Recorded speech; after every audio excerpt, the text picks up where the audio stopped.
Good evening and welcome to Valley Stadium here in Des Moines, Iowa for the Central Conference final between the Des Moines Menace, who are hosting, versus Kalamazoo. These two teams have never met before, so this should be an interesting encounter. My name is Justin Forst, and alongside me is Army. Another great day, a little bit hot, but it's great to work with Army, my reliable co-host. Yeah, it's great to be here. Yep. We'll take a quick break, and then we'll be back shortly.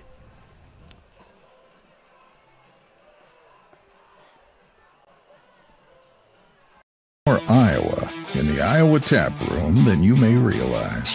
Housed in a building nearly as old as Iowa itself, the Iowa Tap Room greets you with a harvest of 120 Iowa craft beers on tap from all corners of the state.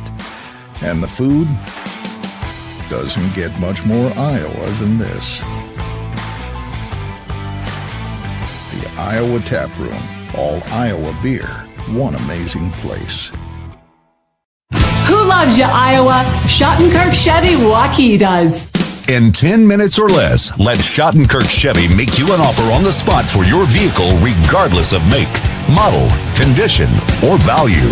With our early lease termination program, we can help you get out of your lease whether you bought from us or not. Click, call, or stop in to get an offer for your car in 10 minutes or less. Who loves you, Iowa? Schottenkirk Chevy Waukee does. WaukeeChevy.com. There's a new spin on casual dining near Drake University. Lucky Horse Beer and Burgers. Craveable faves, flatbreads, delicious burgers, frozen cocktails, and a crazy cool vibe. Get to Lucky Horse Beer and Burgers today. With over 260 beers on tap, El Bait Shop isn't just another craft beer bar. It's the best.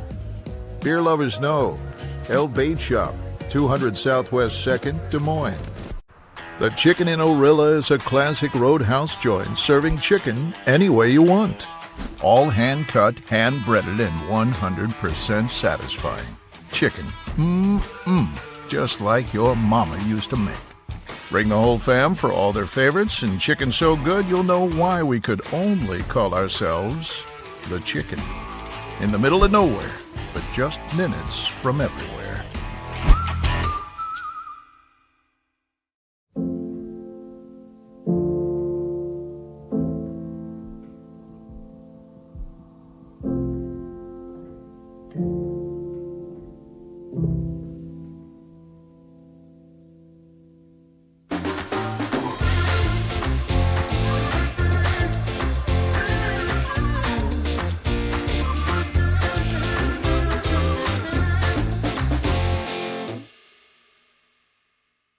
Welcome back to Valley Stadium. The stage is set here. The stands are filling up, hopefully to a capacity tonight for the Central Conference final between the Des Moines Menace and Kalamazoo.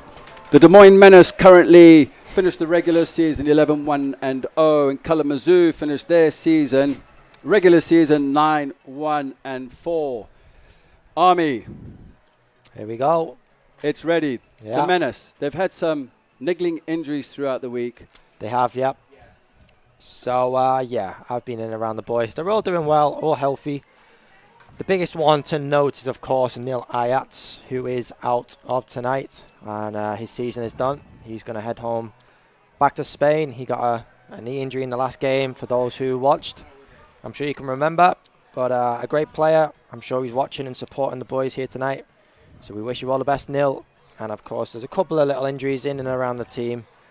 But they're all doing well, all healthy, all looking forward to this, and they're all driven and ready to secure themselves another championship here tonight, Justin. Speaking of Ayat, nobody likes injuries. But he is the top goal scorer currently, isn't he? Yeah, 8 goals. Amazing. Yeah. So yeah, Nil's been extraordinary in recent games, of course, assisting goals, scoring goals, being a very dynamic and technical number 10. But as we know, Justin, from throughout the season, the Des Moines Menace have a lot of depth within their squad, a lot of quality.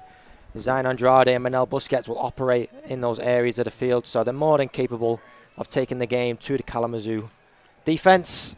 And yeah, I'm excited for this one, Justin.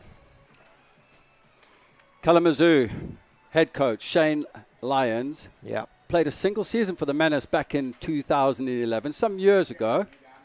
Obviously, the Menace setup has changed since then. Yeah. But looking at Kalamazoo, they've had a remarkable season. They've never played the Menace before. Their strength is going forward, correct? Yeah, absolutely. They're going to set up in a similar way to the Menace. They're probably going to be seen playing with a back three system, but more with 5 midfielders and 2 strikers rather than the Menace, who will more than likely play with 4 midfielders, 3 forwards.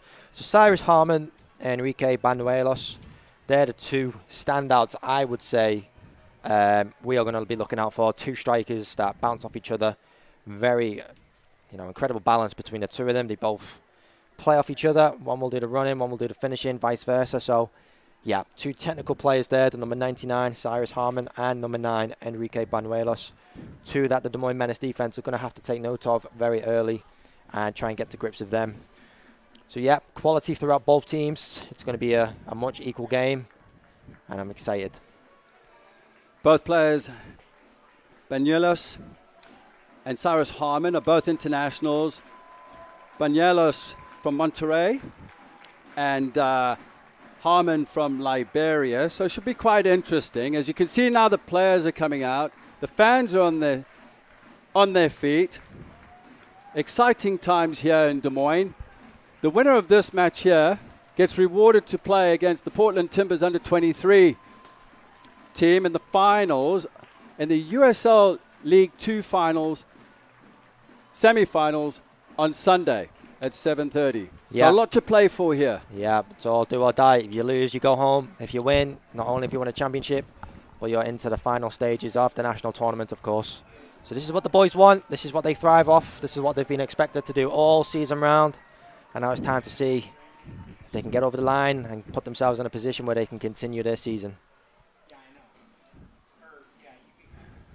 Well, the players will be itching after having to wait. Previous match, the Western Conference final, eventually won by Portland Timbers under-23s on a penalty shootout against Park City. And the stage is now set. As the players will be introduced to the fans. The starters for Kalamazoo. Still very, very hot. Number 1, Parker Smith. Number 3, Paul Epic. Number 6, Robert Baker. Number 8, Adrian Corona. Number 9, Enrique Canelo. Number 11, Nevelo Rosicki. Number 15, Sarah Arroyo. Number 21, Joseph Martinez. Number 22, James Strong. Number 29, Tyler Green. Number 99, Cyrus Carmen. And Kalamazoo is coached by Menace alumnus Shane Lyons.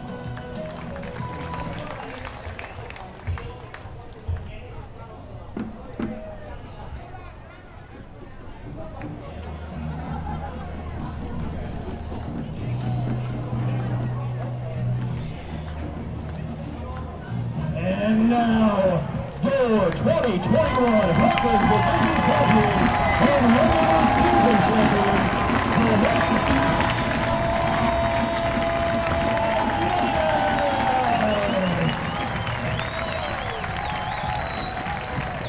the starters for your Menace.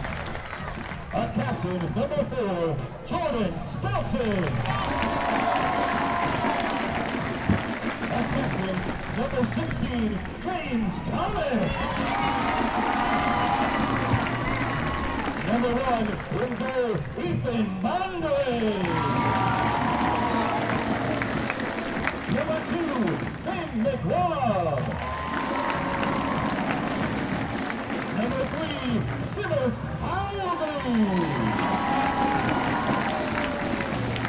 Number 5, Daniel Fernandez. Number 10, Zion Andrade. Number 11, Sebastian Andresen. Number 12, Lucas Porter. Number 13, Manel Busquets. And number 19, Moses Mensah. And let's hear it for the Menace's mascot, Maniac! The Menace are led by Mark McKeever. Coach McKeever is assisted by Dean Gray.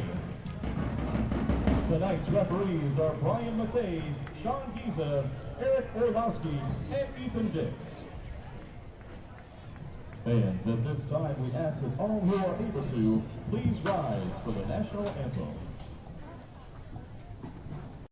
Used vehicles are created equal. DeArmond certified used vehicles have a big advantage. All makes and models 2011 or newer with under 75,000 miles receive a 175-point inspection, Carfax report, 2 oil changes, collision deductible coverage, and wheel dent and windshield repair. Also, all DeArmond certified come with 2 warranties. A 1-year 12,000-mile bumper-to-bumper and a 2-year 100,000-mile powertrain.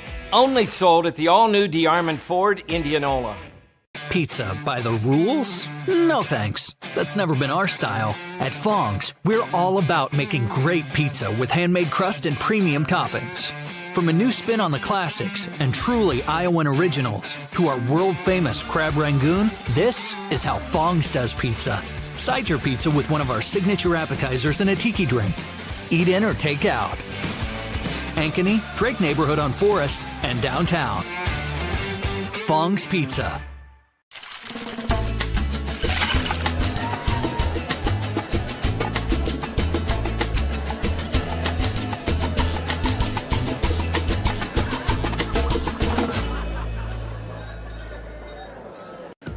With over 260 beers on tap, El Bait Shop isn't just another craft beer bar. It's the best. Beer lovers know. El Bait Shop, 200 Southwest 2nd, Des Moines.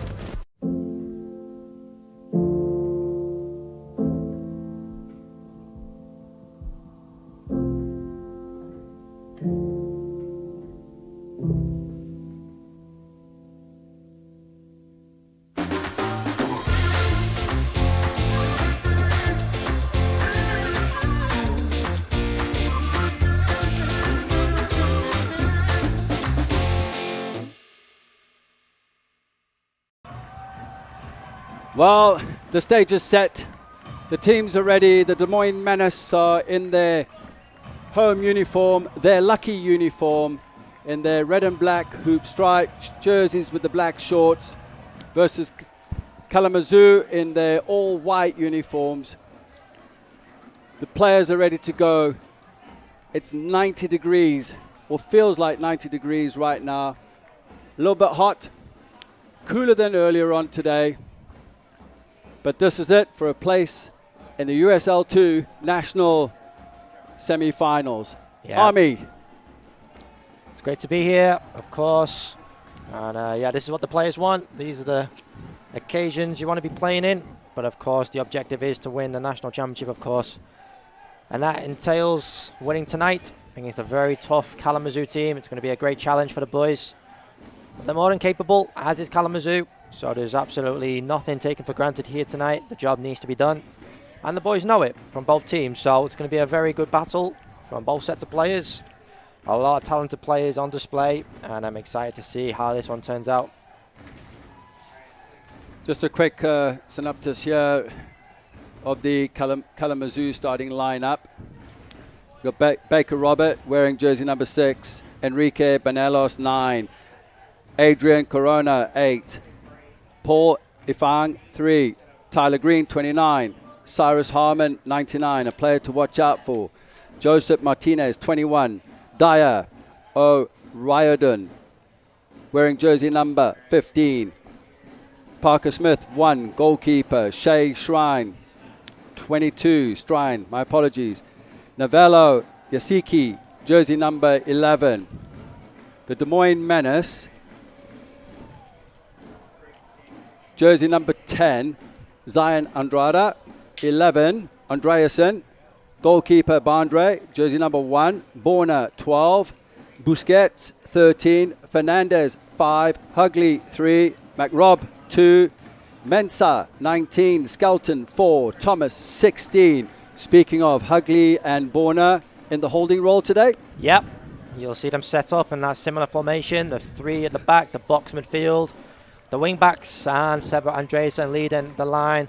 Civet Haugley and Lucas Berner both bounce off each other so well in the middle there. Offer a lot of balance. Civet will protect. Berner will protect. Civet will attack. And as will Berner. So here we go. Kalamazoo kick off in their blue, navy blue and white front stripes with white at the back. Delivering the ball deep into the Menace half, looking to gain an advantage.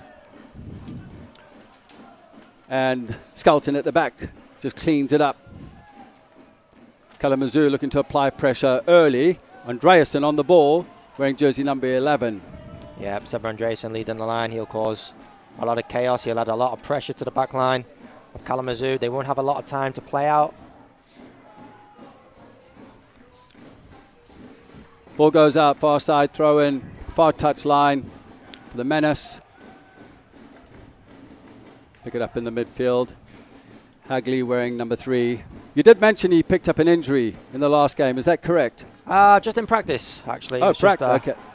Brief Achilles injury, small knock to his ankle. He's okay, he's feeling fine. He's looked after it very well, managed it throughout the weekend. Yeah, he's firing, he's 100%. And I'm sure, just like every other game, he'll be one of the best players on the park today. I bet you the coaching staff were very, very relieved about that, as they did need him. Obviously, for this game, he's been reliable at the back, and that's for sure. Yeah, incredible player. One of the standouts of 2021. Number 7 prospect in the USL League 2. In my opinion, should be much higher. But Kalamazoo have their fair share of talented players just in, and yeah, the Menace need to be wary of that. And notably, like we've mentioned before, they've never played each other. Yeah, you know, they've come from different leagues. I believe this is the debut season in the League 2 for Kalamazoo.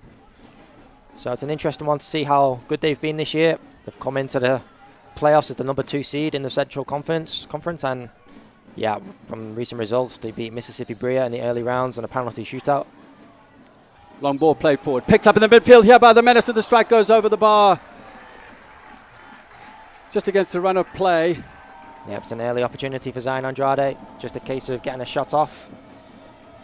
Let Kalamazoo know who they're playing tonight. Andrade's been an influential player from an attacking point of view for the Menace this season. Yeah, a very flexible player. He can play in the 6 or he can play in the 10. He'll cover a lot of ground and he'll offer a lot that Manel Busquets will do. The ground he'll cover, the defensive aspect of his area of the field will allow Manel Busquets to advance further forward and support Seba Andresen higher up the field. Parker Smith, the goalkeeper, drives the ball forward, looking just to get the ball into the Menace half and pin them in. Didn't look to play out the back, so you can kind of get the edge of what kind of a game this is going to be so far. Yeah, exactly that. It's going to be very much end-to-end to start with. The Menace just need to try and focus on doing what they do so well, and that's dominating possession, getting the early touches in, connecting their passes, and try and shift the ball from sector of the fields. We have a player down for the Des Moines Menace early, 3 minutes into the game. I think that's Lucas Berner down, struggling a little bit. He's really not the player that you want going off at this time. There's no doubt he'll get up. Yeah, he's a brave boy. It's a slight injury. 29 years of age, out of Germany. And Lynn University down in Florida. Offers a great lot of experience in the middle of the park. He'll connect the passes, keep things moving in there, protect the back line, and of course, try and play those forward passes. Here he is. I see McRobb's back in the lineup for the Menace. Yeah, Finn McRobb started very well in his career here in Des Moines. Impressed us very much in his first couple of games, and rightly so. He's in the team today, and that left foot in terms of the back 3 system he's playing on the left side, and that left foot he has is extremely important in the balance in which that defence has. And of course, I'm going to mention it again, I still don't know what he's doing with them pink boots on. Well, I tell you what, they worked for him in the game that he came on. Tell you what, if you keep winning, keep wearing them. The good old pink boots as Kalamazoo look to play the ball out near side on the right-hand side here. Driven in behind. Bandre picks it up with ease. Tyler Green with the delivery. Not a really particularly good delivery. Didn't texture the pass. In behind, that was easy for Bandre as he plays the ball out wide. Back to Bandre. Skelton at the center of the back three. Showing great leadership this season. It's been fantastic. Ball driven forward here. Up goes Andreasen. Flick on. This should be easy for Parker Smith just to pick up and start play again out the back. Yeah, the ball coming down to this near side. One player to note, Justin, Novello Yoseki. I'm sure you'll remember him from earlier in the season. Former Des Moines Menace player. Charlie's going to kill me for that one. But Novello Yoseki, he was here previously, earlier in the season, and transferred out. And here he is today, lining up against Des Moines Menace. Wearing jersey number 11. Borna, Skelton. Sees the pressure, pulls the ball back. That's really good decision making from Skelton. Hagley scored the winning goal last weekend to get the Menace over here. Yeah, what a goal it was as well. To the conference final. Busquets.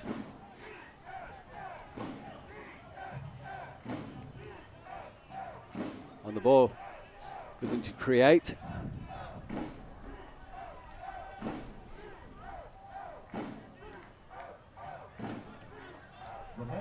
Menace been really patient here. It's a good start so far. Andreasen through the lines. Drives the ball, goes wide. Yes, that was just got to concentrate on making the right decisions. That's a difficult opportunity. What is the percentages like of him finishing those sort of chances? Not very high.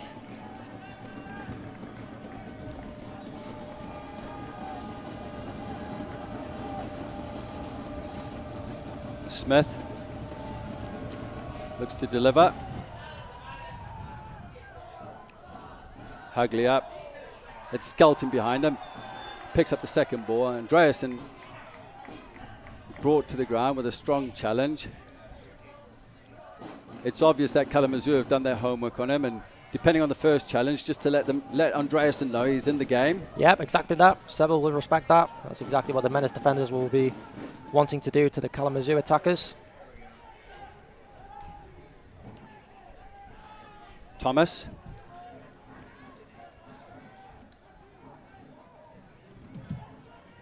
James Thomas, who plays on the right-hand side in the 3-4-3 system. Looking to deliver this ball.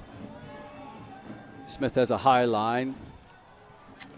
Just deals with that. Yeah, not easily. quite what James Thomas was intending on doing. I'm sure he was trying to hit the diag into... It looked like he was aiming for Sivert Hagley. Try and head that ball back across the goal. As you can see, the shape up front for Kalamazoo is very tight. The three are tucked in really tight, and obviously with the 3-5-2 looking for the width on the outside to bring the three central. Could that be a possibility as they look to break? Yeah, absolutely. Here now we're looking at the number 99, Cyrus Harmon, very talented player. He's got a bit of pace about him. Yeah, just went past Skelton there. and that doesn't happen normally during the season, does it? Yeah, they're going to have their work cut out today, the Des Moines defence. Two extraordinary players up there, Cyrus Harmon, Enrique Banuelos.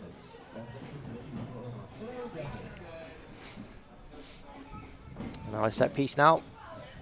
As I keep saying throughout these games, set pieces are crucially important. Great opportunity to score. Bondre punches it out. Did well there. He did. Reaching for it. Another one lofted into the box. Tidied up by Hagley. Back in there by Kalamazoo. Mensah onto his left foot, driving forward into Busquets.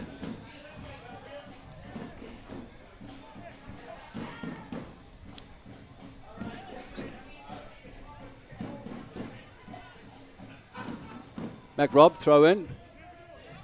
Busquets. It's very well, Manel Busquets, yeah. Looking inside.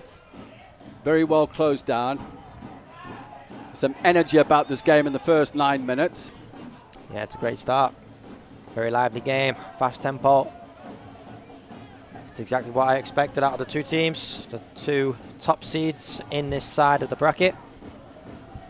This could, do you know what, Justin? This could almost be a cup final, you know, later on in the tournament. You know, the two teams very capable of reaching the national final, of course.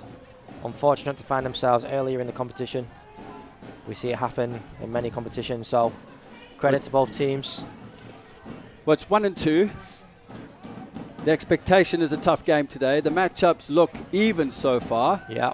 Kalamazoo playing very direct. Menace looking to build. Yeah, exactly that. Civet Hagley needs to try and free himself. Lucas Burner the same. And them two, their roles today is crucially important. They need to try and get on the ball, break down the lines, and do what they can to open up the Kalamazoo midfield. As you can see, the attacking players on the ball. Look how Borna and Hagley have opened them up there. Yeah, that's exactly what they want to do. Try and draw players into the space they're covering, and that allow the openings for the likes of Moses Mensah, as you see on this left-hand side, and acres of space down here. McRob out to Mensah. Tricky little player on his left foot. Looking to take on the opponent. Very difficult to beat the two defenders. Intercepted. We've got pink boots versus pink boots. This should be a good matchup. Civet Hagley does very well there. Did very well. Hagley did well there again into Mensah. Skelton's on. Should be a foul. Uses his body well there, Moses Mensah. Just puts himself between himself, the ball and the man. Draws the foul. And the Menace can regroup. McRob on the ball. Corner. Skelton.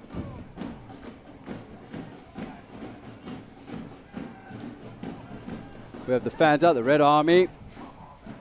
We've been here all afternoon up in the parking lot to our right, tailgating. They must be in a pretty happy mood after the liquids they've been, and that's water, by the way, Army, as Smith delivers. Halfway inside the Menace half. Is picked up here by Green. Yasiki, who was with the Menace and transferred earlier in the season, as Kalamazoo looked to break through the lines here. Martinez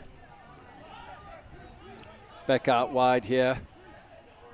Green, Martinez closed down by Mensah. Mensah has Andreasen up front just inside and turns to go back, gets clipped by Martinez and brought down for a free kick to the Menace. Yeah, Martinez is looking good, very composed on the ball. This is his 14th game. Already got 3 goals, 2 assists to his name, so he's more than capable of breaking down defences in the attacking third. I'm sure we'll see him on the ball as often as he can get on it. A name you brought up, Army, was Cyrus Harmon. Yeah. He's already shown what he's about with his pace. Yeah, the number 99, incredible striker. He will bounce off Enrique Banuelos, his strike partner, very well. He's very, yeah, as you said, he's very, very quick, very clinical. 9 goals, 1 assist so far this season.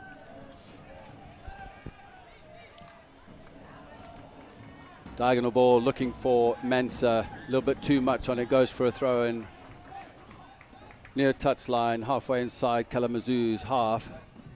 12 minutes, coming up to 13 minutes in the match. 0-0 at this point. Evenly matched so far. Yeah. Wouldn't you agree? Absolutely, yeah. Not a lot to split them so far in the opening 13 minutes. Skelton did well there with Harmon. Yeah, Harmon's going to challenge for absolutely everything. He's a presence up there. He's going to cause chaos for the likes of Jordan Skelton at the back. Rob looking for a direct ball there into Andreasen, was easily dealt with. Headed out for a throw-in to the Menace. Mensah. Warner under pressure.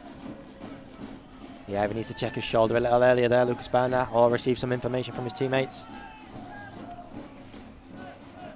Skelton's touch just takes him back into Bondre. Bondre and the back three have had a really good combination this season, haven't they? Yeah, Bandre's been protected very, very well from them three. You know, you've got Jordan Skelton, who's in the heart of that. Danny Fernandez and Finn McRobert is today. Alberto Suarez an option too. There's the ball outside there to Thomas, breaking inside the box. Thomas with a chance, and it's just been blocked and goes out for a corner. Corner to the Menace. First chance, I would say, but it's been blocked. First good opportunity of the match so far. Yep, space opens up on the far side for James Thomas. Just can't quite pull the trigger a little quick enough. Maybe he could have even cut in onto his left foot. But that all needs to happen in a split second, which is very difficult to judge. So he wins the corner for his team, James Thomas. And with the giants that the Menace have at their expense, they're going to go for it. Into the box. Bodies go up, just not quite cleared. Andreasen lurking in the far post. Cleared, well dealt, very well dealt with Harmon applying pressure.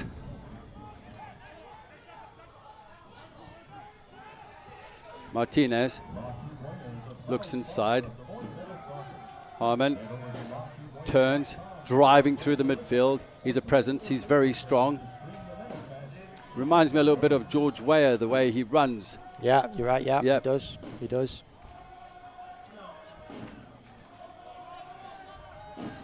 Like Rob. Pressure was coming in on Mensah, just out of your screen. Skelton. When you get a chance, talk about Skelton's leadership with this team as the ball breaks through. Kalamazoo, that was a chance of note. Yeah, Jordan Skelton, very experienced boy. You know, he led his whole college into success as a captain and jumped into the pros at Tormenta. Brings a great deal of experience. Coach McKeever knows him very well. And yeah, throughout the season, he's played 99% of the minutes that have been available this summer. And yeah, he sees everything ahead of him. He's wearing the armband. He's got two quality players either side of him. And yeah, he sees everything ahead of him. He'll be shouting at his midfield, shouting at the forwards. So yeah, he's immense on and off the field, I must say. And that's exactly what a team needs, and it's what the Menace need in their organization is quality leadership. As the pressure is now being mounted here. In the final third by Kalamazoo, as long as the Menace are maintaining, Harmon lays it back. Kalamazoo moving the ball quickly. You're going sideways and backwards, so that's okay for the Menace at this point. Delivery comes in. Challenges go up. Mensah didn't quite clear the lines. Wasn't really a good clearance. Yeah, it's a great challenge from Jordan Skelton there. Very brave. Put himself in front of a shot. That left Enrique Banuelos a sight on goal.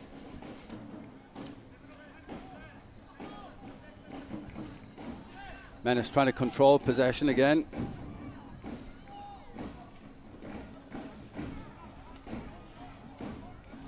At this time of the year, it's always good to have your players healthy and fit. Oh, absolutely, yeah. It's a crucial part of the season. Legs will be tired, bodies will be fatigued, mindsets emotionally drained. Busquets on the board, turns, right foot, tries to go past the defender, trying to combine in there with Andreasen. Didn't quite work out. Good pressure out on the far side there by Fernandez.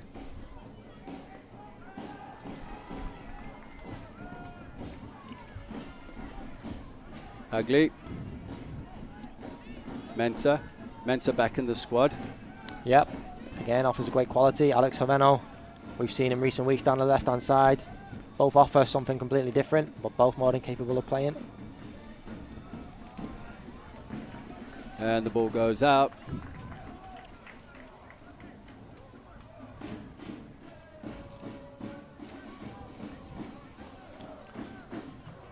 Thrown for the Menace. Busquets with a long throw. Andreasen on the near post, looking for the flick on. Smith going up, manages to get a fist at it. Harmon delivers, looking to break. Harmon's sheer strength. What great recovery by Fernandez. Coming across to cover for that. Yep, Cyrus Harmon does get the touch beyond Danny Fernandez, but it takes him wide and out of play. It's great cover from Danny Fernandez to come across and added just enough pressure for Cyrus to take that heavy touch. And now Menace will regain possession with the throw-in, regroup, reform their shape, and try again. Army, something to watch. Obviously, Cyrus Harmon, he's a threat already, coming up to 20 minutes in the game. Yeah.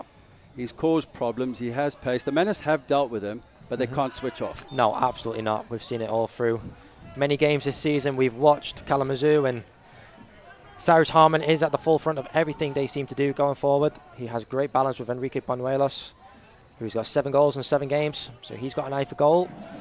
And with the ability that Cyrus Harmon has to assist him, they've had a great season so far. Free kick here for Kalamazoo. Big gap in the central areas here. With the Menace are closing down the spaces out of your pictures. Kalamazoo look to build with the press coming. And here we go. The Menace are going forward, breaking. Good defending there. Play on, no foul. We have an injury. Maybe not. Yeah, there seemed to be a challenge in there. Referee sees it as fair. James Thomas there battling away, trying to keep possession. The Menace come out with it. Warner. I'm sure 20 minutes into the game, the Menace haven't had opponents like Kalamazoo as of yet come to Valley Stadium. They've started well, Kalamazoo. And as you said before, you can't sleep, especially with Cyrus Harmon buzzing around up there. Fernandez finds Thomas. He's got a lot of space out there. Opts to go inside, Warner. Thomas has found space in behind. He's been watched there by the left back for Kalamazoo. The ball breaks forward here. Andreasen on the ball. Thomas coming in. Andreasen's the only player there. He's called offside. Hard to say from up here, though. Yeah, difficult one. Where bang centre in the middle of the field. If we were a little closer to the left, we'd have been able to see it, but the referees give it. The linesman on the far side. And Kalamazoo will start with the free kick.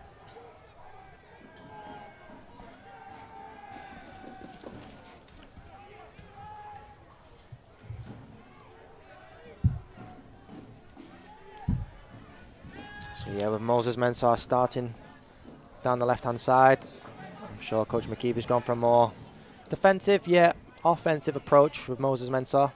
He has the balance between the two. Obviously, Alex Oveno is the one who's made way. Very good going forward, great delivery for Alex Oveno, but Moses Mensah offers a lot of protection in transition.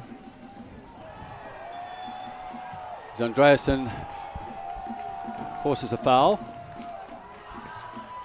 It's actually a good point there. The last game that I did, Army, with you, Mensah went through an incredible amount of work on the left-hand side. He was up and down, but you've hit the nail on the head. His defensive qualities are slightly better, you would say? Yeah, he's had a lot more experience playing, you know, for college, especially in that back four system as a typical left back. Here comes Harmon on the ball. Looks to cut inside. Look at the pace about it. Gets the ball across. Far post, and he has a chance. And it goes into the back of the net. And Kalamazoo have scored. And it's just what they're looking for, and not the Menace. As they're going off celebrating into the bottom corner there. The crowd is subdued.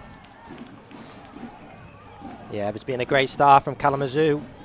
We've seen it coming. I mentioned it pre-game. And as we see the replay, Cyrus Harmon down the left-hand side this time. Incredible burst of pace. And look at the strength of him. Pulls the ball back and, yeah, just squeezes it through the defence and Ethan Bandre. And Dyer Riordan is the goal scorer on the far post. Struck it well across boundary. It's 1-0 in the 22nd minute. Yeah, a great start from Kalamazoo. It's a very important goal. But again, it's the strength of Harmon. Yeah, absolutely. Great burst of pace down the left-hand side. Does incredibly well to get around and pull that ball back. And yep, there, Royden. That'll be his 5th goal of the season. But one thing worth noting, I just want to throw out there, Novello Yoseki, who did used to play for the Menace. You know, the bench are off their feet. The Kalamazoo players are down in the corner flag celebrating. Novello Yoseki stays in his position. Justin, you know, having a little bit of respect for his former teammates. And I like that sort of thing. Good point there. I mean, I did notice him just go back. And I have a lot of respect for that. I have a lot of time for that, yeah. It didn't quite work out for him here at the Menace. We see he has the quality to play, of course, and it was very brave of him as he took it upon himself to leave the Menace and put himself on a team that he's going to play regularly, and yeah, all credit to him. And on that point, most players, they leave with the sour grapes in that. Exactly. And obviously it's a different throw. And long throw comes into the box here. Andreasen up and goes, I think that was Hagley actually. Andreasen was lurking in behind him. Same thing. They're both Norwegian. They're both tall. Vikings of note, blonde hair. That's it. Smith has the goal. 1-0 to Kalamazoo. Royden on the 22nd minute, assisted by Harmon. I've noticed on most goal kicks, Kalamazoo have looked to go direct. Yep, I've noticed that too. They're trying to get the ball high up the field and away from their goal as possible. Obviously, one thing worth noting is the high press that the Moines Menace have, and the further away from their defensive third it is, the less likelihood of the Menace pressing high up the field it is. Mensah going a goal down, and the Menace have gone a goal down before. Should motivate them. Yep, absolutely. This will be interesting to see their response as Kalamazoo break. Martinez plays the ball through, offside there, very slight, and was offside. It was a tight decision. What do you think on that? That was a close one. He is quick. Yeah, he is quick. He's lightning. I did say just in the game, we've seen him week in, week out. He's big. He's crazy. He's going to be a good one to watch. Mark McGeever on the sideline steps up, screaming at his players. He's motivating them. Just what they need at this point. I've been on the end of Mark McGeever shouting at me, so I know exactly how it makes you feel as a player. You want to put it right. You want to prove to him that you're good enough to be on the field. And the players will be wanting to do that today. That looked offside, yeah. Harmon was slightly offside. But you can see what Kalamazoo are doing. Yeah, Harmon himself, he's playing on the shoulder of the back line. He's looking for the space in behind. His touch, his ability to turn and run, it's quite special so far. So the Menace need to get grips of him, keep doing what they're doing on the ball. Obviously look at the space on the far side. If we can try and shift it from side to side a little quicker, the spaces will open. It's going to take some personality and character for the Menace, but they've got the players to do it. Yeah. They're still early in the game, just need to contain themselves, regain some momentum. As Skelton has space to work in. Looking to switch it. Mensah out here. Borna delivers far into Thomas. What a great ball onto his right foot. Thomas delivers, and it's Andreasen. Just didn't quite connect that. But what a pass by Borna. Yeah, it's better from Lucas Borna, getting on the ball, opening his body out and looking for the diag. It can be done in 1 or 2 passes, as easy as that. The execution, the weight of pass, everything has to be right. James Thomas's touch has to be right. And Sebra Andreasen just can't quite direct the cross into the goal. After 26, coming into the 27th minute, Army, thoughts so far? Menace? Yeah, Menace started well. They're good on the ball. Not made a great deal of mistakes. It's just a bit of a special quality that Cyrus Harmon had down the far side. We noticed him pre-game. We spoke about him and his pace and his ability to generate opportunities to score. So the Menace still have to believe in what they're doing. Keep to their system. That high press, the formation they're playing in, keep to their shape. And just stick to doing what they do well. And they've won so many games from that all season long. It's only 30 minutes in. We've still got another hour or so to play. Plenty of football still to be played. I just noticed there the cover was perfect. 1v1 here with Harmon. This is dangerous. You don't want very good defending there at the end of the day from Matt Robb. Yeah. He's no, sorry, Fernandez on the right. Yeah. My apologies there. I just saw pink boots, close to pink boots. Skelton on the ball. But this is going to be an issue. Yeah, especially with those two, Carson. What would you do at this point? Seeing the direct ball, do you apply pressure on the ball, or are you going to drop someone in deeper, one of the central midfielders? Well, with the height and aggression that the Menace have at centre-back, Jordan Skelton, 8 to 9 times out of 10, he's going to win the headers. It's just about Cyrus Harmon challenging for everything. Even if he may not have a right to win it, he's going to challenge for everything. Busquets 1-2 and looking for Hagley on the combination, goes out for a corner. Skelton going up, Mac Robb's going up. Fernandez will stay back with Mensah. They'll send the big boys up for this one. They're going to try and score as many goals from set pieces feel like this year they could have scored a little more from set pieces considering the plays they have available. You can see the matchup now. They've got Menace at the corner, comes in, and there's a chance it's cleared. Goes straight back in. Ball around the corner. A little bit of hope there at the end of the day. Yeah, it's a poor decision from Lucas Bernat. So we take our first water break of the night. Coming up to 30 minutes.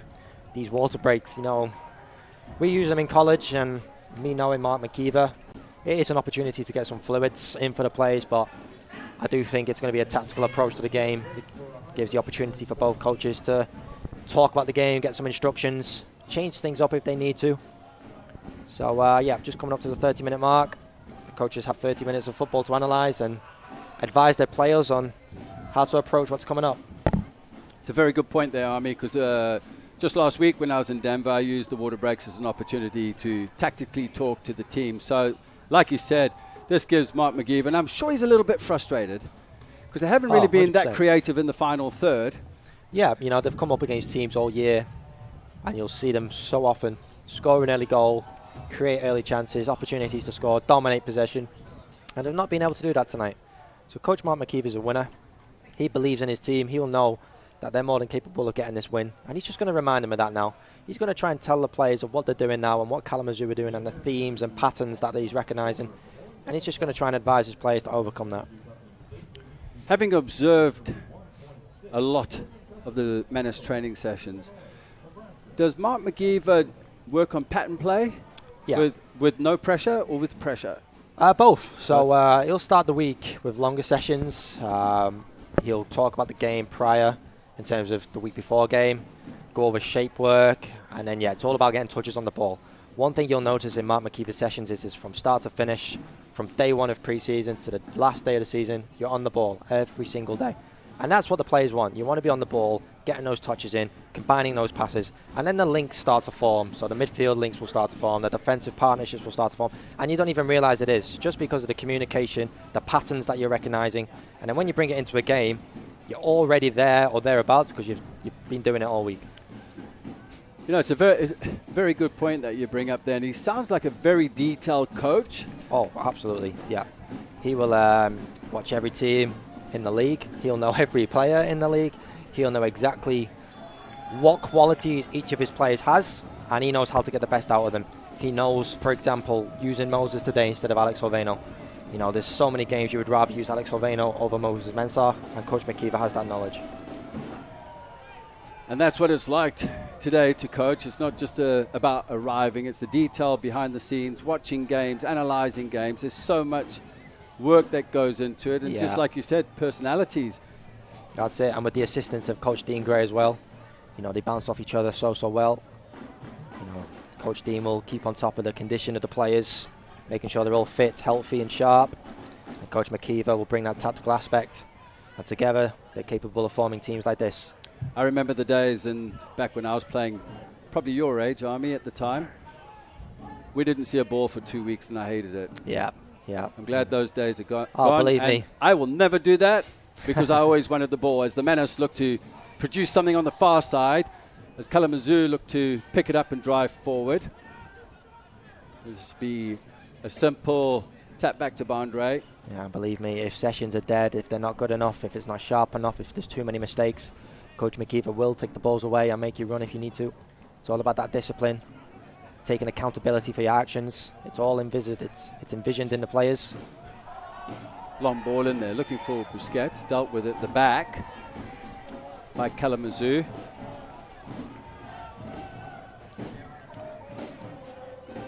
They'll take their time with this. So Kalamazoo have only lost one game this season. It was a 3-2 loss, a close game coming at Oakland County on June the 2nd. So they've gone over a month now, month and a half, without a loss. Justin obviously beating Mississippi Bria last week in the playoffs on penalties.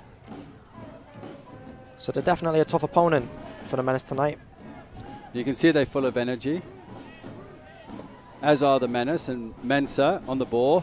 You can see he's been closed down by 2-3 players. Now, it could have been something that's been analysed throughout the week by Shane Lyons. As you could see in the water break, he was really animated on the sideline. And what a ball played through there by Hagley. Thomas on the far side. Andreasen. Busquets in there. Delivery wasn't quite right. It should have been better than that. Yeah, he's just tried to put the ball in the dangerous area. The ball was fast and travelling out to play. James Thomas has tried to just put the ball into the area. Didn't quite get the connection or the height on the ball that he wanted to. But they'll get an opportunity now to cross the ball into the box with the corner.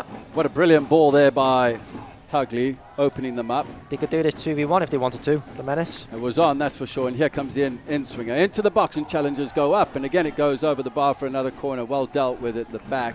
On your point, 2v1 was on. Why didn't they? Yeah, it's so frustrating when I see that. You know, the opportunity for James Thomas to combine with the left-footed Zayn Andrade from the box, from the corner. Again, he goes short. Here it is. Back in. Ball delivered. Not good enough. You've got to beat the first defender. It's cleared. Yeah, Coach McKeever hates that one. Mensah with a touch to the left, and Harmon closing down, comes in, and he's taken down. It's a good foul, to be honest with you. It could be a yellow card. Mensah needs to watch himself. He's got injured in the meantime. Yeah, of course. Yeah, Cyrus Harmon is causing havoc for Moses Mensah. Gets the better of him, knocks the ball past him, and Moses just finds himself in a tricky situation, gets caught up, and can't help but bring him down. Mensah's got to watch himself now for the rest of the game. He's got to be careful.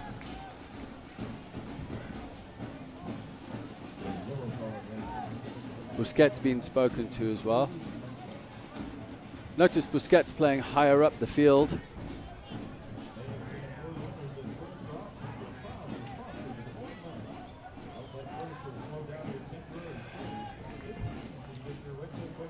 Kalamazoo have an option to the left. There's no doubt they'll go direct with this.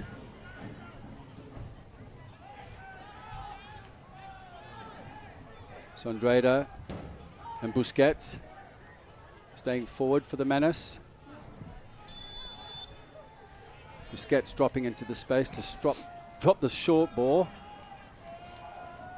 High line by the Menace. Delivery should be dealt with. Just lofts in the air. Hagley. Ball out wide. Thomas. Short pass into Hagley. Menace looked to build. Option was on for Mensah. Mensah on the ball. Option inside him. Decides to go on his own. McRobb. Space and behind. There's the ball in for Andreasen. He's been well marked. Yep. Finn McRobb does well to look forward, try and get things moving forward and positive. Seba Andreasen is going to face it. A lot of challenges today from Paulie Fang at the back, the captain. He looks like very, very strong centre back. He does, yeah. Seba needs to try and get the better of him, put himself in front of him, hold the ball up and bring his teammates into play. Easier said than done. Thomas on the far side. Only Andreasen in the box. Not enough numbers. I didn't see any breaks from Andrade or Busquets. Mensah cutting inside. Got some space. Andreasen coming in short. Opts to go right into feet. Far side. And this will be a corner.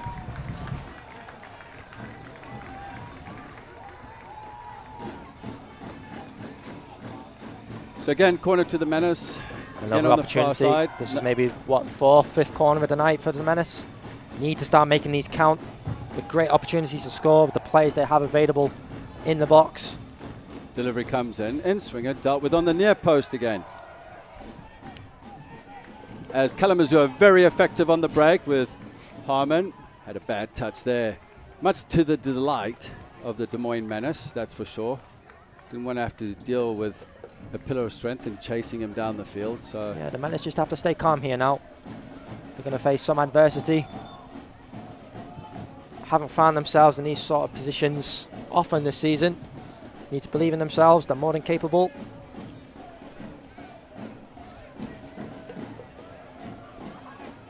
Harmon on the ball as the Menace lose possession. Again, he's brought down, and this is going to be this. At the end of the day, this is how they're going to have to deal with him.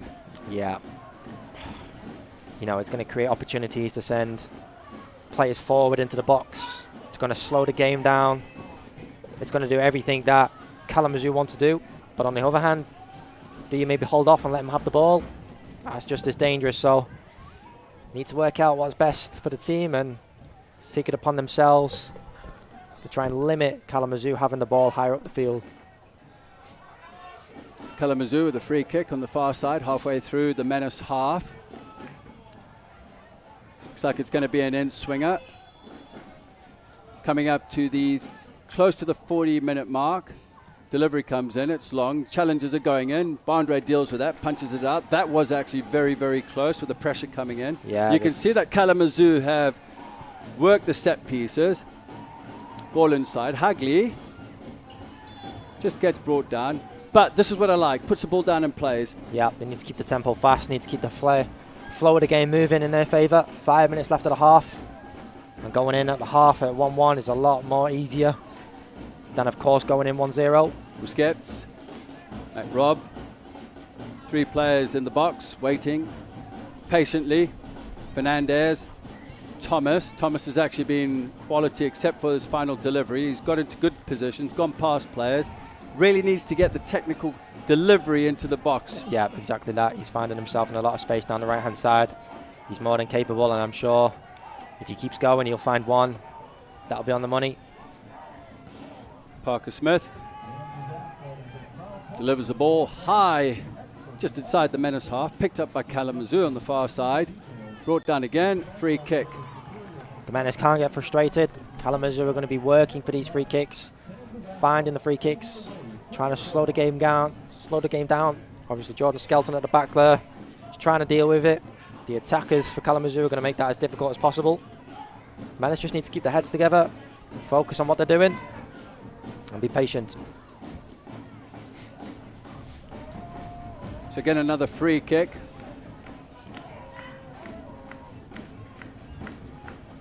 Kalamazoo goes short this time. Menace holding their line. Now they're stepping out, just out of your picture.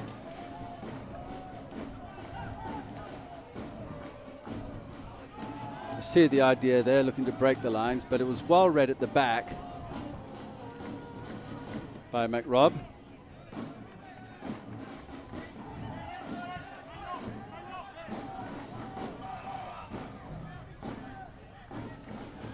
Throw in, Kalamazoo near side here.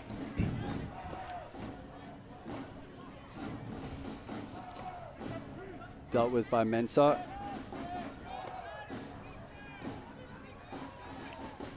You hear the shouts coming from the Kalamazoo bench. I'm hearing keep it is the cry from the coaches.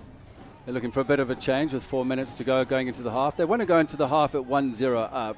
They don't need to be giving the ball away right now. As Green receives it on the right, Mensah was well positioned to defend that in the space, but Green wins it back. Little step over and a turn. He's going to try and win a corner. He doesn't. It's a goal kick to Bondre. Yeah, Moses needs to be careful there. Does well in the end to see off for a goal kick, but he's got to be careful in possession. He got caught, and that was very easy. On another day, that could have been delivered into the box, and a goal could have been scored. McRob looking for the long ball up. Pressure by Andreasen. Andreasen gets onto the second ball after a mix-up there between Smith and the team captain. Paul Ifang, who hasn't put a foot wrong so far. Yeah, it's great pressure from Seba Andreasen. Thoughts on that? Yeah, I do feel, from my view, Seba did give a little push to the goalkeeper. Yep, I would agree with you. Pushed him out of the box. The referee's given a free kick in the Menace favour. Home ground advantage, it normally happens. Kalamazoo will not be happy if they score from this.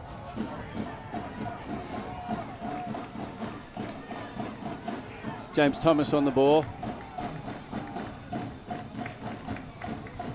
Alongside him is Busquets. Thomas with the right foot. I'd maybe go for an in-slinger here into the far post. Most likely a right foot. He's going to try and fizz this ball hard and into the corner. As you can see, Andreasen screening the goalkeeper Smith.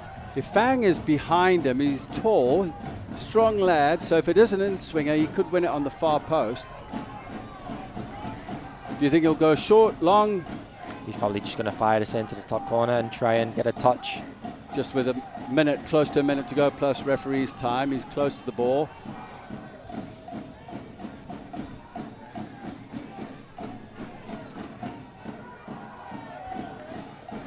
Busquets is standing right next to him as first official, who's having a chat with Skelton.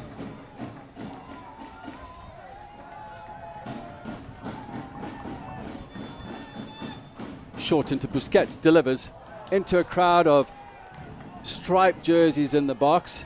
It's an opportunity wasted from the Menace. Well played there by Mensa. Little build-up play here. Busquets on the ball to Hughley. Nice little combination. Trying to build the ball out wide, which is great. Delivered in. Andreassen's up. Little nod down here. Didn't quite work. Still red and black jerseys in the box. Fernandez delivers, not quite good enough. Picked up here, near side. Mensa on his left foot. What can he make of this? Delivers short. Nice little ball and cleaned up at the back though. Yeah, Kalamazoo on the ropes here in the past minute. The Menace need to keep the pressure up. Rob. 4 minutes. 4 minutes of added time. The Menace need to keep this pressure going. And it would help massively if they could go in at half-time with a goal. They really need one. It would be good for them to get one before half-time. But Kalamazoo are really holding the line well, defending well. With the captain at the back there, Ifang. Paulie Fang. Looks like it's going to be an in-swinger. Thomas.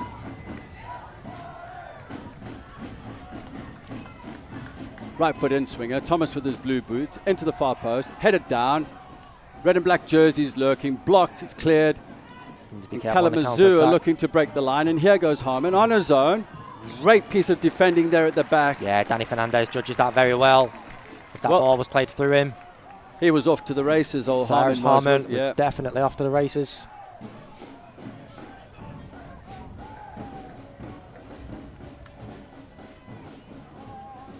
Kalamazoo slowing it down.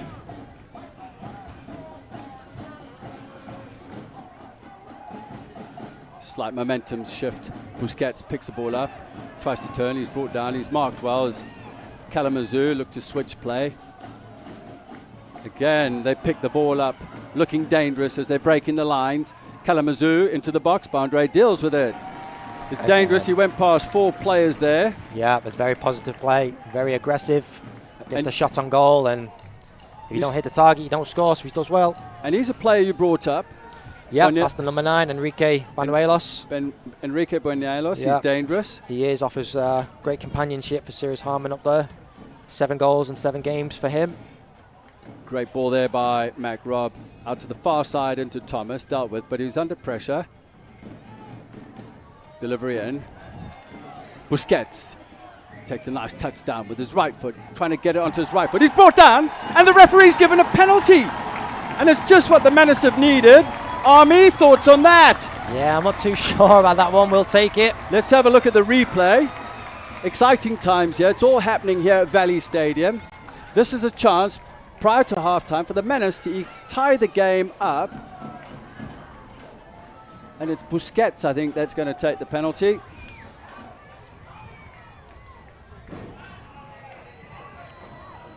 You could sense a slight relief. You can say it, Army. Was it a penalty or not?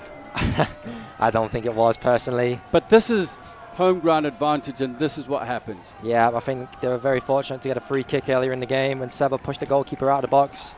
Now they've won a penalty. Yeah, it's a weird couple of decisions. But oh, look here. There's a fight going on here. We've had a couple of punches. And there's going to be a sending off here. There's going to be, has to be a Kalamazoo player and a Menace player from what I've seen here. There was an off-the-ball incident. Did you see that, Army? I didn't know. So, a Menace player was struck. Can we get that? Can we get a replay on this? This would be, we need to see this. It's still going on. Busquets needs to He needs to get away. Busquets, just be calm, focus on his penalty. Well done, Fernandez. You come in there and protect your teammate. There was a fist thrown. And then the Menace player came in. I didn't see. I didn't get any names. I couldn't see the numbers. I can't see who's down. The officials are going to have a chat.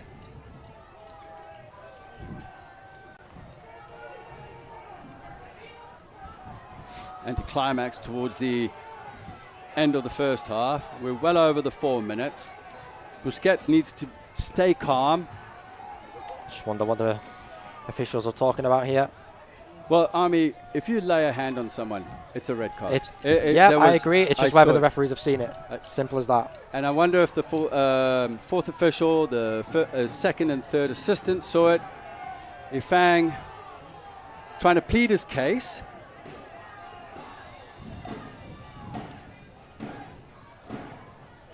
To be honest, I see 2 reds.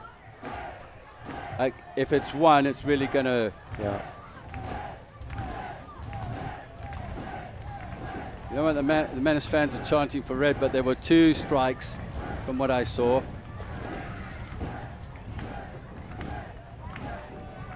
Still some discussions there. Still trying to figure out the player from the Menace who was struck. He's still down. Yeah, I'm not too sure. Sabra Andreasen, what a shock. He's always involved in the scuffles.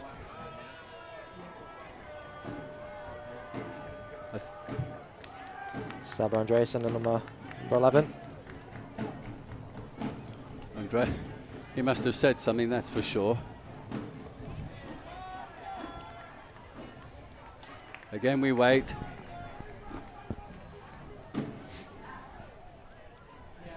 Some serious discussions going on. Skelton's having a chat now with the officials. Still wondering how he's given a penalty for that, to be honest. Didn't feel it was at the time. We'll take it, of course. But Kalamazoo will not be happy with that one. They won't. They won't be happy, that's for sure.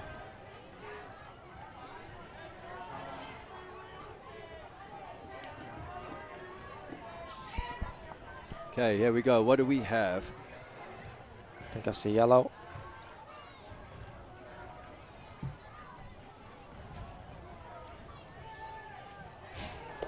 It looks like it's going to be a yellow card, but to who?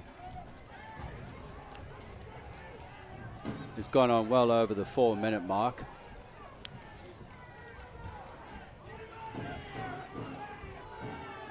It's hard to say when you don't have the technology, but it's going to be a yellow card.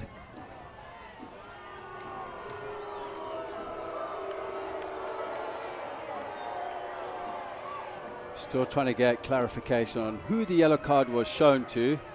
If we look on the monitor, I think that's... Trying to get a clear visual of this. Number 99. So that's Harmon. Yeah. I wouldn't like to be punched by that guy, that's for sure. I'm not even sure if he was all the way back there at the time. Yeah, it was a little bit of a scuffle from what I saw, and I just saw an arm come out and smash one of the Menace players.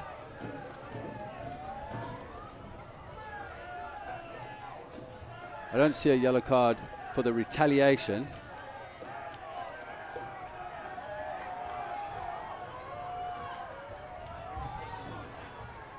That's Cyrus Harmon with a yellow card. Now we can get on with the penalty. Busquets has been waiting patiently. Hopefully this doesn't mess with his mind, possibly. Looks to plant the ball.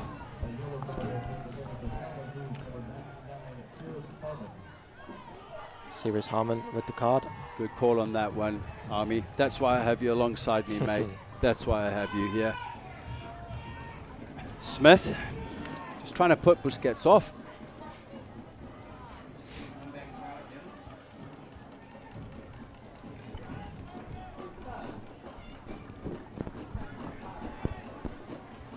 Takes his time. I'm sure the whistle will go for halftime after this. Busquets. A goal!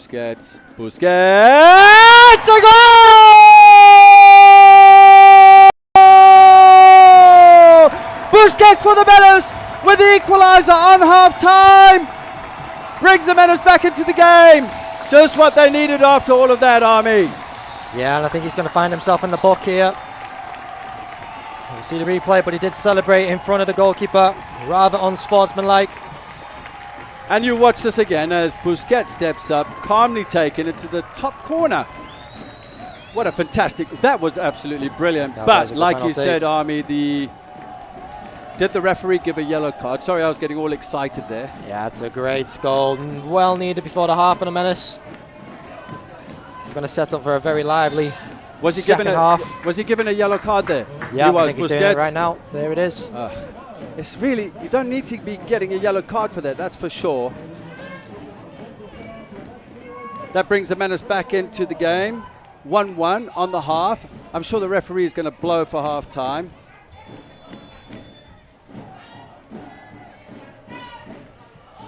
Kalamazoo look to drive forward, and the Menace clear the lines. I'm sure there's a lot of relief in the Menace camp after that. Green looking to get down the line. They do show a lot of pace, Kalamazoo, down the line. Moines peeled out to the right. Menace goes in with a challenge on Ifang. Ifang's out of position. The club captain centre-back. Ball out wide to Harmon. Not the player you want on the ball if you're the Menace. Harmon looking to drive in, well defended, blocked. Out wide here, central areas. Moines tries to turn, blocked again. And the referee now blows for half-time. And what an ending we've had to the half. The Des Moines Menace going 1-0 down in the 22nd minute to a goal from a ride-in after Harmon's hard work on the far side in the delivery. There's a lot of frustration out there with the Kalamazoo players, obviously. And then Busquets equalizing on half-time. We're going to take a quick break here, a well-needed break. We'll be back shortly. Vehicles are created equal. DeArmond certified used vehicles have a big advantage. All makes and models 2011 or newer with under 75,000 miles receive a 175-point inspection, Carfax report, 2 oil changes, collision deductible coverage, and wheel dent and windshield repair. Also, all DeArmond certified come with 2 warranties. A 1-year 12,000-mile bumper-to-bumper and a 2-year 100,000-mile powertrain. Only sold at the all-new DeArmond Ford Indianola. Pizza by the rules? No thanks. That's never been our style. At Fong's, we're all about making great pizza with handmade crust and premium toppings. From a new spin on the classics and truly Iowan originals to our world-famous crab rangoon, this is how Fong's does pizza. Side your pizza with one of our signature appetizers and a tiki drink. Eat in or take out. Ankeny, Drake neighborhood on Forest, and downtown. Fong's Pizza. Hi, I'm Joe the Car Guy with Westside Auto. I'm excited to tell you about our new lifetime oil change plan. When you purchase our plan, you'll never have to pay for an oil change again. If you get a different car, simply transfer the plan over. If that car's oil needs are different than your original plan, just pay the difference. It couldn't be simpler. You won't have to worry about inflation or prices going up. Give us a call at Westside Auto Pros to get details on the lifetime oil change plan. And remember, when I say lifetime, I mean your lifetime, not just your car's.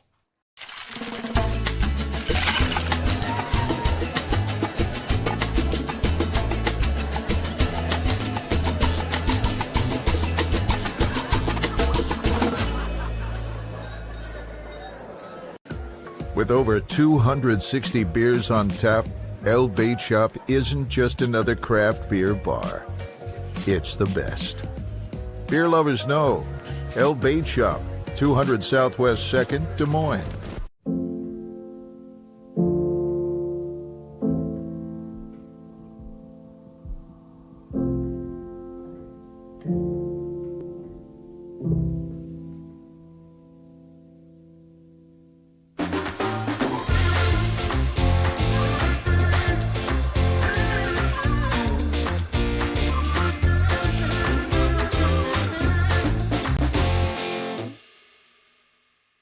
Welcome back to Valley Stadium here in Des Moines, Iowa. My name's Justin Forster, alongside me, Army. Army, what a thrilling, with a lot of fireworks in the first half. Yeah, that was a very lively start to this Central Conference final, of course. Two very balanced teams, I think, in the first half. Both had chances to score. Both had a good amount of possession. Very lively players on either side of the teams. Of course, Cyrus Harmon, absolutely electric for Kalamazoo. And equally, Manel Busquets, Saba Andreasen fighting for everything up there. So it's a great one to watch. We could talk about some of the incidents in this game, but there was some excitement at the end. Yeah. We can talk about the penalty all night. Thoughts? For me, as much as we're Team Menace, but I don't think it was a penalty, to be honest. The referees seen Manel Busquets fall to the ground. And well, I'm sure the Menace will be happy taking the penalty, but was it a penalty? I would not say so.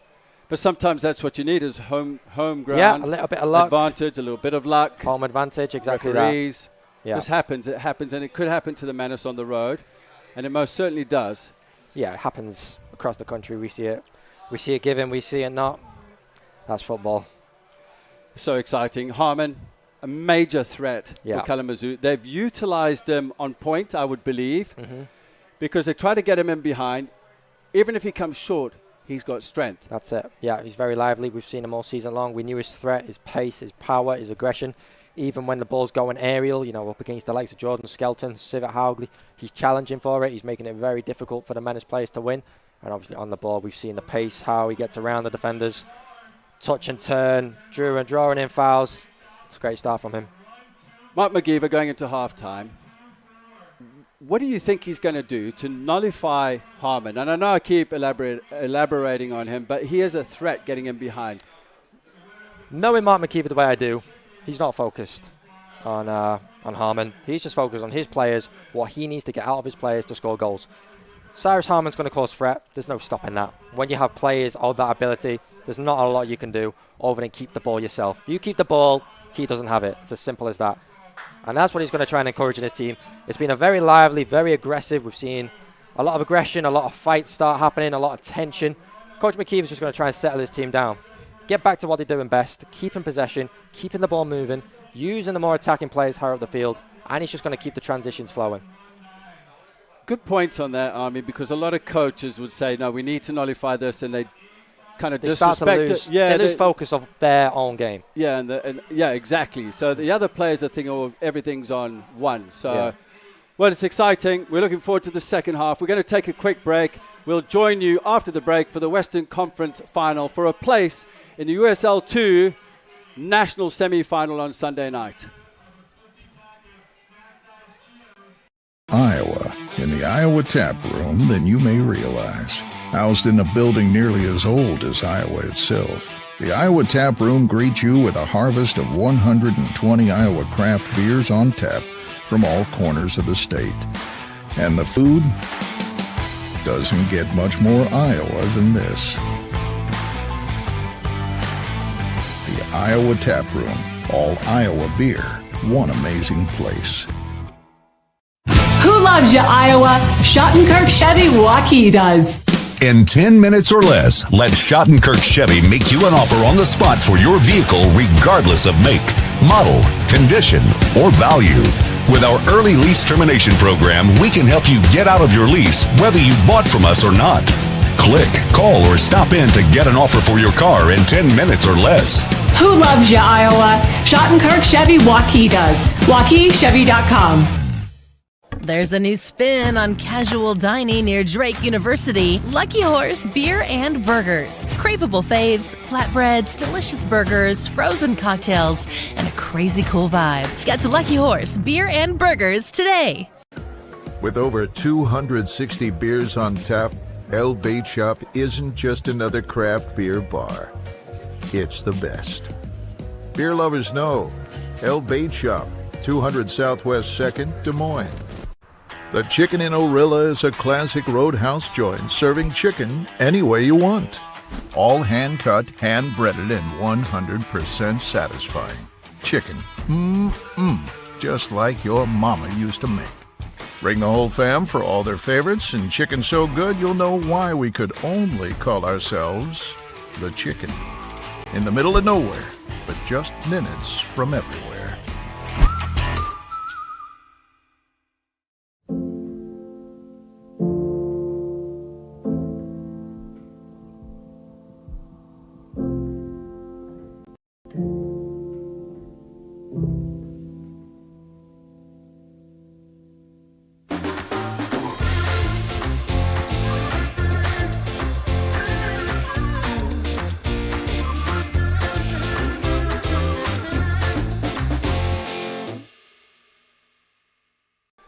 Welcome back to Valley Stadium on this very beautiful night here in Des Moines, Iowa. Army might not agree with me. Yes, it is hot and humid. There is a slight breeze that I can feel through the windows in the commentary box, but it's a lot cooler than the game earlier on today. 100%. Yeah, that was a scorch out there today. I was sweating up here in the commentary box, so I can imagine it was 10 times hotter down on the turf.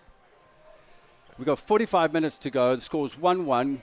Looking for a place in the USL 2 National Semi-Final on Sunday here in Des Moines again. Yeah, these opportunities don't come around often for players like this. You know, not only to be in the national semi-final of the USL 2, but to host it. It's a very special occasion. So it's one that they're limited on opportunities. And I think the last time they did it was 2005 when they won the national championship. Haven't got past the first or second round in the USL 2 since. So it's a great environment, great opportunities for the players, and it's, as I said before, they don't come around often. And you mentioned 2005. It's a long time ago. They've come close. They've come really close. They're doing the right things in the organization. Carl Kraus has done a absolutely wonderful job. Yeah, absolutely. You know, you've got staff working day in, day out. You know, Charlie Bales, GM, Lyle Hunt, who's not here today. But, yeah, Sydney Tatum as well. Incredible staff, work very hard to put on these sorts of events and give all the opportunities to the players and coaches to play in these sort of games. So the players aren't just doing it for themselves, they're doing it for their families who they've sacrificed being here. They're doing it for their teammates, their coaches, the staff, and of course the fans. You talk about Carl Kraus. I mean, you'd think he'd be sitting up in a suite, nice with air conditioning. He's down on the sideline. Yeah. With bottles of water, running up and down, supplying the players with water. I just think it's so motivating, and it's fantastic, isn't it, at the end of the day? I mean, this is his team. You know, he's trying to take this to new levels, give the fans of Iowa a pro team, and he's supporting them now, and I'm sure he'll support them in a couple of years' time as well, handing them waters, doing what he can. And, yeah, it's great to see. You see so many owners, as you say, cashing in the money and sitting in their suites. So it's great to see, and the pro-Iowa movement that he's bringing to Iowa, it's exciting. Speaking of pro-Iowa, I think you've probably been involved with that behind the scenes. Yeah. Are you allowed to elaborate a little bit on it? If not, I totally understand. I can give you what's going on. Obviously, the details and the day in, day out of the operations is it is what it is. But now there's events going on around Des Moines. If you find out any information, obviously there's events going on. And, so the whole objective is to bring a professional soccer club to the state of Iowa. It will be the first professional team in any sport the state has. They're bringing a brand new pavilion. They earned a $23.5 million investment earlier in the month. So, developments are going to be starting for that. It's going to be a whole new plaza, new stadium, multi-use stadium, I might add. It's going to be concerts, festivals, you name it. So it's going to appeal to a whole lot of different demographics. And it's going to be very exciting for sports teams to get involved. And, of course, the professional soccer team is coming. They're going to be playing in the USL Championship. And the plan for now is to start play in around 2024. So still a few years off, but incredible developments that's going to be happening. Brand new training facilities, of course, for the players. So it's a great time to jump on board, support the movement, and, bring this project to life. It's just what Des Moines needs. The location downtown for the new project, the stadium, is in a perfect location. It's been dormant for some years, but the location is in prime area. It is. You know, you see the attendance here today, probably way over 1,000, close to 2,000. And this is for the USL 2 Des Moines Menace team.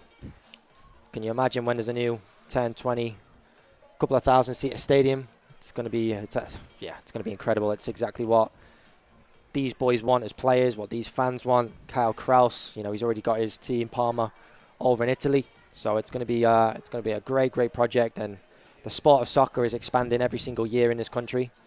Without the promotion relegation system, I do think it's a little more behind, but if they can start incorporating that, maybe even to begin with in the USL leagues, between the USL League One and the Championship, it's going to generate so much more interest. And yeah, if there's more teams coming up through different states, obviously with Iowa, then it's going to be incredible for the country as well. Well, as you can see, the players are coming out onto the field to get ready for the start of the second half. Yeah. Menace have come out at the same time as Kalamazoo. Normally they're just hovering inside there, just delaying a little bit. Yeah, they're going to be, they'll have had their conversations. They know exactly what they need to do in the second half. I'm sure they'll gather one more time in the huddle, last few words, and they'll leave it all on the field tonight. Do you expect any changes or a little bit later in the half? Not yet. Yeah, a little bit later in the half. It's almost too close of a game to change anything just yet. And I wouldn't be surprised if it stays this way for 30, 40 minutes. Might not even get to see a change. I've known Mark McKeever in close games before not to risk changing anything. So remains to be seen. Well, why change things if it's not broken at the end of the day? So unless there's a tactical change. I'm still elaborating on the point about Harmon, and I think you hit the nail on the head. He trusts his players, and I think that's what it's about, is trusting your players and having the belief in your players. Yeah, listen, at this level, you're coming up against some of the best players in the country in terms of college. And there's no easy game at this stage. You're always going to come up against players who are more than capable of taking on the Menace and beating them and getting the better of other players. But it's not a case of focusing on them. Yes, you have to be wary, and yes, you have to focus on their abilities and try and limit that. But at the same time, you need to focus on what you do well, and as a team, generate possession, keep the ball flowing, try and break down the lines and get the attacking players on the ball and scoring, as we've seen them do so often this year. Well, we're set for the second half here, Army. Both teams in a huddle. Do you think the penalty at the end of the half is maybe emotionally going to have an effect on Kalamazoo, mentally? Potentially, but it can also work both ways. It could frustrate them more. It could make them come out fighting, aggressive, late in their challenges. Or it can work in the other way. It can take them into the locker room. It can drive them forward, looking for revenge, looking to knock the Moines Menace out of this year's USL League 2. Friday night in Des Moines, second half of the USL League 2 Central Conference Championship for a place in the national semi-final to play against Portland Timbers under-23 team. 45 minutes left to go. The last game went into overtime. Timbers won on a penalty shootout, beating Park City Red Wolves. Des Moines Menace in their black and white striped shirts going from left to right. Kalamazoo in the white and blue, I'd say navy. I want to get it right. Going from right to left. Looks like West Brom. Little challenge over there. I was just about to say that. But I don't think many people know what West Brom is. Yeah, that's one. Aston Villa do. I'm a big Aston Villa fan, as you know. That's the one for the experts. Says my man here from Liverpool. This time next year, we'll be talking about the Premier League champions. Possibly. Certainly. Yep. Free kick. Kalamazoo goes short with Harmon. Cyrus was not too happy. Long ball played in behind. Wasn't good enough. Manolis wanted something a little bit better as far as the delivery goes.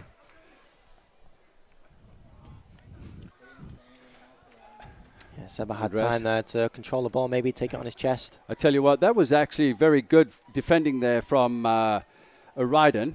Dropped off because he's not going to beat him. Yeah. And he flicks it straight into him. So I thought that was very smart of what Ryden did. But to your point, Andreasen should know. He's got the ability to take that down on his chest. It's just awareness, basically. Just to recognise that he's got a yard of space just to bring the ball down and get the ball on the floor and moving. McNabb plays a long ball forward. Challenge. Picked up by Skelton. Centre back. Looking to switch play. Decides to keep the ball. Plays short into the midfield. Into Hagley. Andreasen comes short to get it. Doesn't quite control it. I think the pass was a little bit off. Martinez into Harmon. Harmon's touch wasn't good enough. They still maintain control. Lovely first time ball played in. Harmon onside.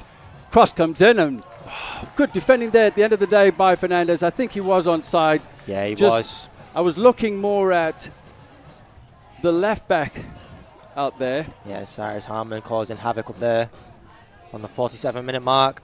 I think Rob was playing him onside. He looked on, but it was dangerous again, Harmon. Yeah, he holds off Danny Fernandez well, pulls the trigger, but can't quite connect with the ball in the way he wants and just slices that wide of the post. Fernandez did well narrowing the angle. He did, yeah, exactly that. Didn't give much room, Cyrus Hammond, to get a clean strike on goal, and Danny Fernandez defended really well.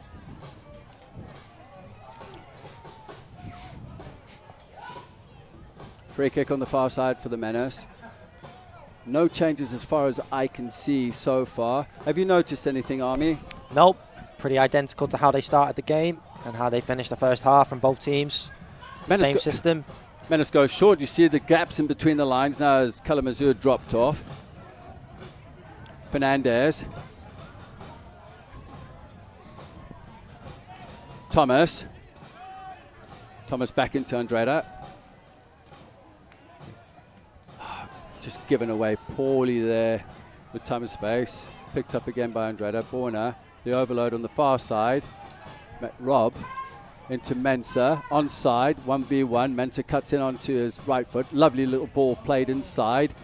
Busquets opts to go back out. Delivery, not a really good delivery. Goes out for a goal kick. Yep. Finn McRobb just trying to wrap his foot around that. Can't quite create the curl and the flatness in the cross to cause any danger.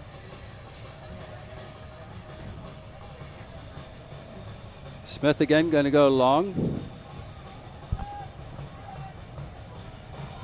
They shift to one side of the field. Smith delivers. Nice little touch there. Looking for Buenelos. Cleaned up. Inside to Corona. Quick switch of play there. A ride in the goal scorer. So switch play to the far side. Still the Menace are containing them, forcing them to go back to switch play again. Efeng got a yellow card with that penalty incident and towards the end of the first half. Robert Baker lays it back into Efeng. When you look at both teams here, Army, you look at Efeng, the captain at the back, and Skelton. I mean, they're showing leadership qualities. Yeah, they have the ability to see everything ahead of them. As a Menace turn here, Busquets on the ball, lays it out wide. Tackle goes in, and the referee is given a free kick. Yeah, I don't think it was a foul. Sebra Andreasen on the far side. Again, the referee giving a brave decision. But it's a chance, a set piece now for the Menace. Exactly that. Gives something they work on in training. They work on a lot of. Yeah, the day before the games, Coach McKeeve will have them doing set pieces from different areas of the field. Gives the opportunities for the likes of Jordan Skelton, Sebra Andreasen, Sid Haugley, and of course Finn McRobb to come together in the box. It's all about the execution of the cross. With two players around the board, looks like it's going to be Thomas, right-footed in swinger. He does have some quality about him. He's dropped short today a couple of times, hasn't beaten the first defender. The tall lads are in there. You've got Hagley, you've got Skelton, you've got Andreasen. You've got to find one of them on the head. Andreasen in front of the goalkeeper. Delivery comes in, a decent ball, and deflects out for a corner, I believe. A little more dangerous there. Yep, hits the first man. James Thomas, I feel like he's got to reach for that far post. I was just going to ask you that, Army. He's gone in near post. Should he have gone in far post? Yeah, and I think he was intending to. He's just not made the connection on the ball that he wanted. And hoping for a touch. Didn't quite get it. Gets another opportunity now from the corner. Thomas delivers. Ball comes in. Decent delivery. And it's a header that goes straight into the goalkeeper's hands. I believe that was McRobb. Am I right on that, Army? No, I think that's Sebra Andreasen in the middle. Okay, Andreasen. Heading that towards goal. But at the end of the day, it was a matter of formality for the goalkeeper. Went straight into his arms. Couple of lunges out there. The referee's given a throw in. As you can see on the near side here, one of the Kalamazoo players just rolling around. Yeah, the coaches of Kalamazoo not happy with that.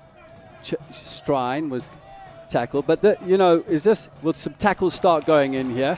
Thomas plays inside to Andreasen. Andreasen back out to Thomas. They're being well looked after at the moment. Fernandez. Thomas, they're trying to figure something out. Andreassen's come short. I might want to see Andreassen in the box where he's used for his height as the 9. So Menace look to switch play here with Matt Robb out to Mensah. Mensah 1v1, chooses to cut in, has a bit of pace about him. Very tricky player. Manages to elude the defender, needs to get past the second, and he has a chance. Busquets on the ball, he decides to turn, twist and turn. He's dealt with it at the back, and that's going to be a free kick to Kalamazoo. Just trying to find that extra yard of space to pull the trigger. Manel Busquets, feel like he's just got to go for it. Should he have taken, maybe struck it then? Do you think so. Do you think he hesitated a bit? Yeah, he's just trying to find himself another yard or two just to get that cleaner effort towards the goal, trying to open the goal up into his view. But yeah, I feel like he's just got to pull the trigger when he gets the opportunity to and get what he can. Smith, goalkeeper. Delivers long as the Menace pick the ball up. Halfway line, looking to break the line out here to Busquets. Busquets on the ball, gets taken care of by Efeng. Efeng, the captain for Kalamazoo. Misplaced pass back in to Corona. Corona looks forward to no avail. Oh, there's a little bit of pressure coming across the field. They've got to watch out for this as Bondre comes and clears his lines. Yeah, he was well aware of that. Well. Yeah, Jordan Skelton didn't see. It was Enrique Banuelos coming across. Finn McRobb needed to communicate that he was coming. Ethan Bandre was very lively off his line and does well for his team. And we spoke about him at the beginning of the game. Banuelos, dangerous player. Here he is again. Hasn't quite got into the game tonight, Enrique. Thomas looking short to Andreasen. Does well. Looks for Busquets off the ball. 1-2 into Busquets. Long touch. A little bit naughty there over the top on Efeng. Did you notice that? Yeah. Just over the top. He's got to be careful. He didn't get a yellow card earlier on, but he's really just got to be careful in those incidents. As Mensah on the far side, Hagley, the workhorse. He does put in a shift, doesn't he, Hagley? Yeah, very talented boy. I know we've spoken about so this. far. Yeah, he's naturally a centre back. He's doing an incredible shift in the middle of midfield. Very dominant in every game he's played in, and of course got that absolute amazing goal last week to put his team here tonight. So Ryden on the far side forcing a free kick. Kalamazoo, they've got some technical quality in their team. They've got some decent players as they look for Harmon. Well dealt with. The nod down comes in. It's dropping deep, covered by Thomas. As again, Bonelos breaks the line. Yeah, he's going to play on the shoulders, Enrique Baneros, and he's one that you can't forget about. You know, he might not have been able to get into the game, get some touches, hasn't really generated many opportunities on goal as of yet, but he's more than capable. All it takes is one half chance, and before you know it, he's in on goal. Throw in far side. Quick, sharp turn there from Kalamazoo. Given away, laid off by Busquets, playing higher up the field as Busquets. Efeng comes in, Busquets does well, eludes him with one touch around him, back inside. Far side, he's got support. Doesn't happen for him. The cover comes in for Kalamazoo, not quite enough. There's a little bit of quality on the recovery there. Yeah, Manel Busquets doing his best to try and retain the ball. Does well, has that power, that aggression to try. And he's going to keep going, that boy. He's a workhorse. Harmon, Corona going on the overlap. Harmon with a bit of pace, coming inside onto a stronger right foot. Lays it inside again to Buenelos. Buenelos on the ball, out wide. Some nice combinations trying to open up the Menace here. The Menace standing still, looking to break the line. They great defending again by Mensah. Yeah, that's unbelievable from Moses Mensah. Can't quite retain possession though. Ball back inside, a chance, lots of space. Bandre has that. In fact, that was a poor delivery from Kalamazoo with all that time and space. That's it. We see the first change. Yeah, I can't quite see it. I think that's Lucas Berner making way. And I think that'll be a like-for-like change. I believe it would be Chandler O'Dwyer coming on. O'Dwyer, quality holding midfielder. Do you think Berner's carrying an injury because he normally goes a little bit longer? Yeah, that's not Chandler O'Dwyer. My mistake. Tyler David coming on in the middle of midfield. He'll play alongside Sivert Haugli. Once again, more of a natural centre-back, but more than able to meet the physical demands that Coach McKeever will expect in him. So like-for-like change with Tyler David coming into the game. Yeah, that's just a technical approach from Coach McKeever. He's seeing the aggression. He's seeing the physical battles that are going on in there, and Tyler David is a little more physical than Lucas Berner and is more likely to live up to the challenge. So coming up to the 60th minute here, Army, do you think this is going to be a case of getting the right matchups? Yeah, it's personal battles. Personal battles. On the ball, both teams are more than capable of punishing each other. It's just a case of who can get the better of one another. And with the introduction of Tyler David, he's going to battle his way in the middle of the park and show that physical presence that he'll try and come out on top with. Now, when we talk about the physical battles, do you think the midfield has been equally matched? Yeah, well, it's all over the park. It's, if 8 or 9 of your players are winning their individual battles, you win the game. If your 3 centre-backs are winning the battles against your 3 forwards, you're going to be more dominant. Just like in the midfield, if your 2 midfielders are winning their individual battles against the other 2 midfielders, it's more likely you'll win the game. So that's the thinking behind Coach McKeever and his personal battles. The more that can win them, the more likely to win a game. Kalamazoo looking to break here, looking for Harmon, covered there by Fernandez. Fernandez has had a great game so far. As the Red Army are trying to get the crowd going here, and actually a decent attendance here tonight on a lovely evening. The last time we were here was storming. Well, the last time I was here, there was tremendous thunderstorms and tornadoes. Last weekend was a little bit better for the lads. Yeah, it was a nice night. Fernandez and Harmon is on a yellow card already. He's probably going to get a red card here. He came over the top. The Menace boys need to stay away. Andreasen's getting involved, just need to stay away, but he did get a yellow card. Thoughts on this, Army? Yeah, the Menace players just need to keep out of this. The referee has seen it. Not a lot needs to be done here. I'm sure the referee will take action. That was a deliberate over the top challenge, that's for sure. They're calling the trainers on the field. Definitely a red card. I believe it is going to be a red card because Harmon's on a yellow for the incident at the end of the half of the penalty where he did punch one of the Menace players, which should have been a red card, to be honest with you. Yeah, I didn't see.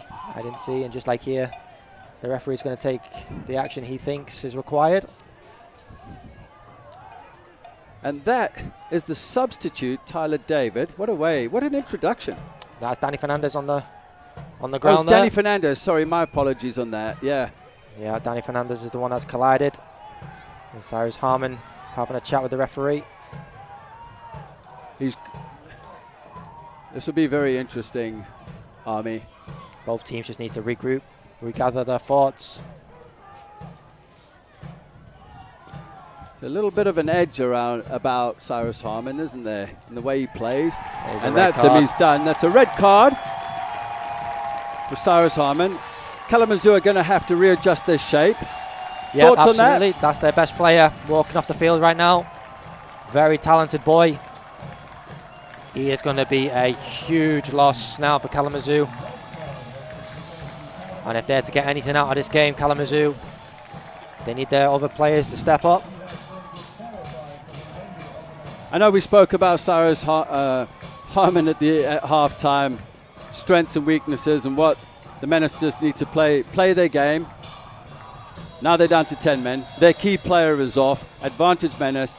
I don't think they're complaining about this right now. No, the Menace just need to keep their heads in the game.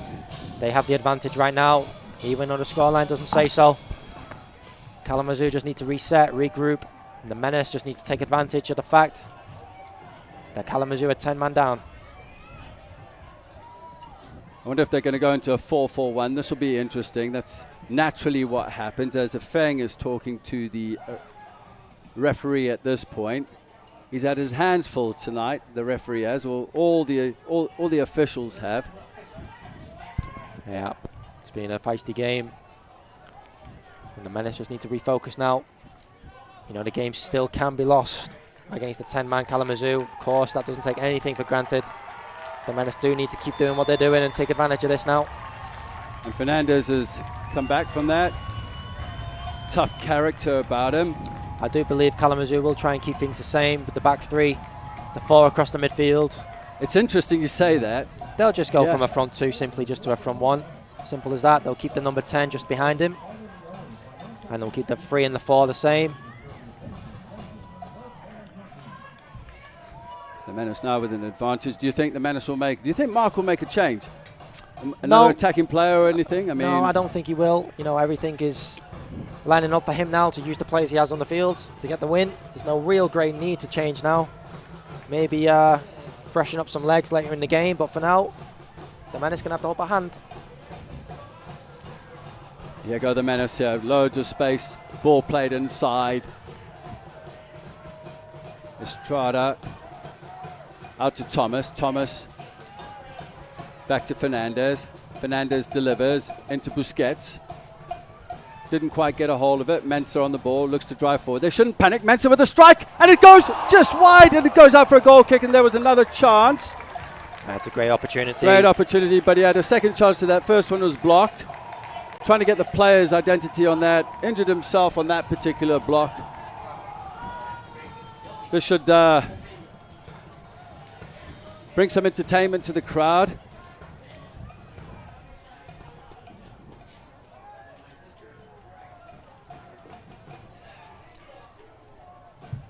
Player down. Kalamazoo have time to regroup and have a chat as we look at the replay coming up. It's a great effort from Moses Mensah. Fantastic effort. That was so close, wasn't it? Yeah, just cannons off the side of the post, a couple of inches further right. And it's a great goal into the top corner. As Smith was diving to his right, I don't think he would have come close to it, although those efforts were good. Ball driven in. Hagley going up for the challenge over him. Fernandez. Slight tug of the jersey. Still tugging away Fernandez. Got to be careful here because now the referee is going to give yellow cards. It's like a game of bloody poker here, to be honest with you. But he needs to be careful. They need to be disciplined, Army. Yeah. You know, there's a couple of yellow cards now floating around the team. Danny Fernandez, the most recent. He will join Seba Andreasen in the book, I believe, and Manuel Busquets. So Busquets. Yeah. Mensah has a yellow card as well. So we've got 3 yellow cards. Did you get one for Andreasen as well? I think I might have been wrong. Yeah. So there's 3 yellow cards on the Menace side. And then Harmon with a second yellow. Red card sent off. Kalamazoo looking to deliver in. Swinger. Well up there by the big man at the back. I believe Hagley. Oh, Skelton. As the Menace look to break out. Far side. Busquets, 1v1. Cuts inside. Still has the ball. He's going across the midfield. Still has it. Hits the referees. And Kalamazoo look to play out. Again, they're looking for that man, Benelos. Yeah, peeled off the shoulder. Dropped in to come short, and the ball's gone over the top. Just a miscommunication from the 2 of those Kalamazoo players. Davids laying it into Thomas. Thomas playing it forward here to Andreasen, and Busquets coming in. Just closed down. Good defending there. Fang with a clearance. The team captain. This is going to take some character from the 10-man Kalamazoo side, who are dropping in deep as the Menace are pushing higher and higher up the field. Andrada. Mensah down the left-hand side. Delivery into the box. Just too much on it. The quality wasn't quite there. Yeah, Moses trying to create some opportunities from wide areas. The ball's gone into a dangerous area. Just a little too much on it. I see a change here for Kalamazoo on the far side. Player for player. Position for position, I believe.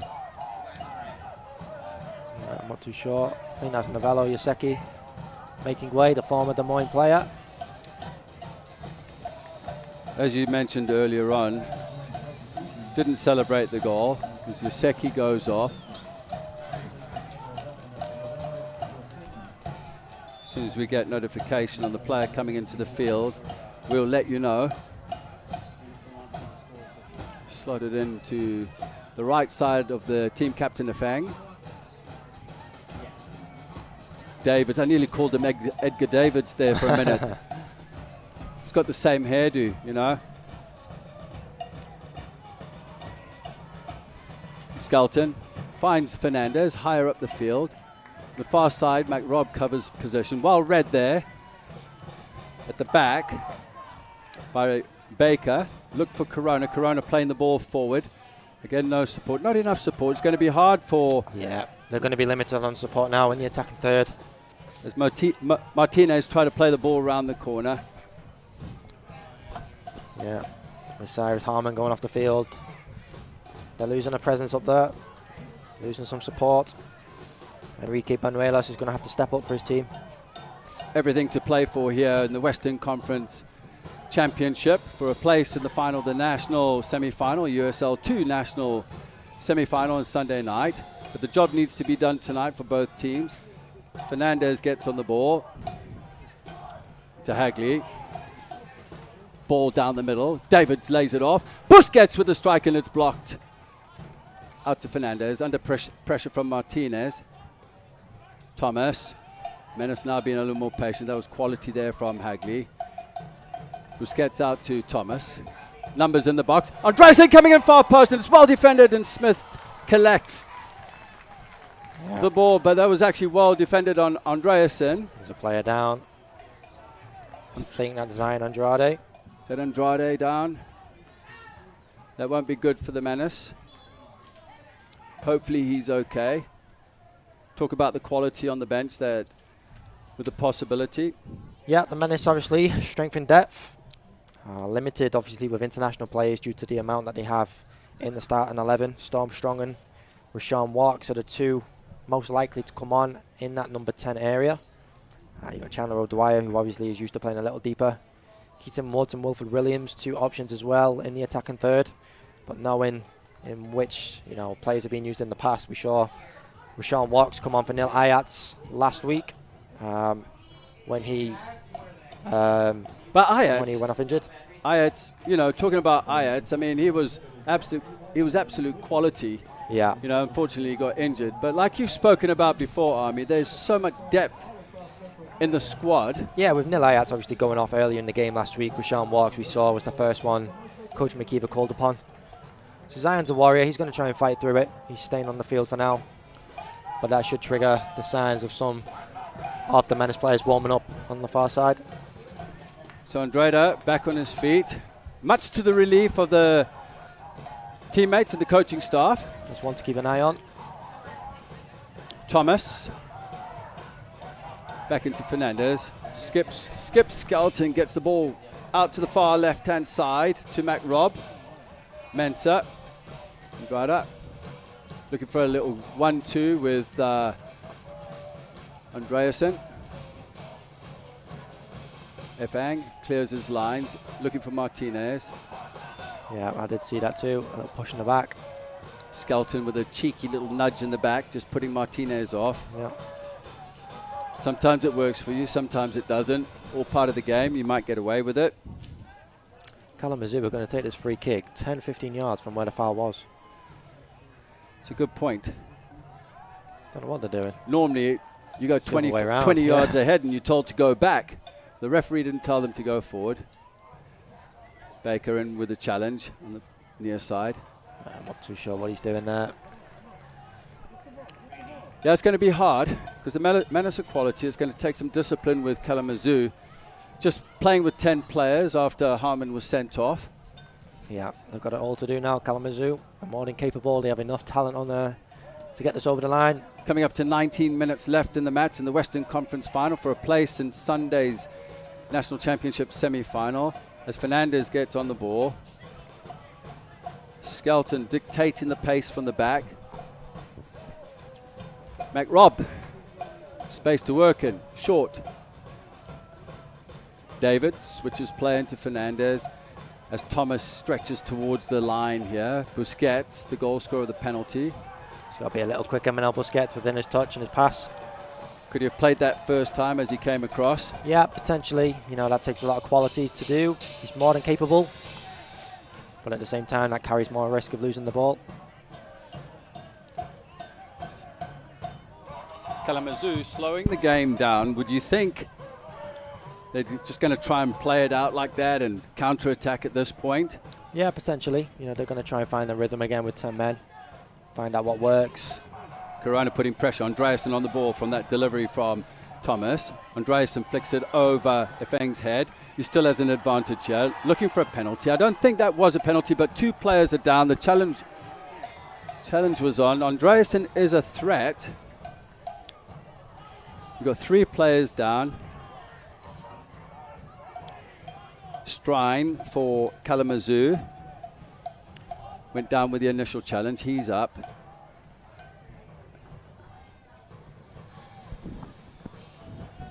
Be a free kick to Kalamazoo.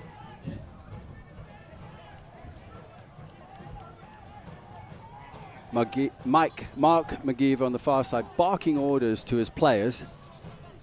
Yeah, he'll be doing that for sure. I see a goal before the end of the 90 minutes. Yeah, potentially. Not been many clear-cut chances from either team, but all it takes is one opening, and you can't help but think one is coming. Andreasen with the layoff. It was well read there. It's going to be a free kick. Nearly took out some of the VIPs as well. As Baker was nudged off the field. VIP desk going everywhere. If only if it was Kyle Krause's.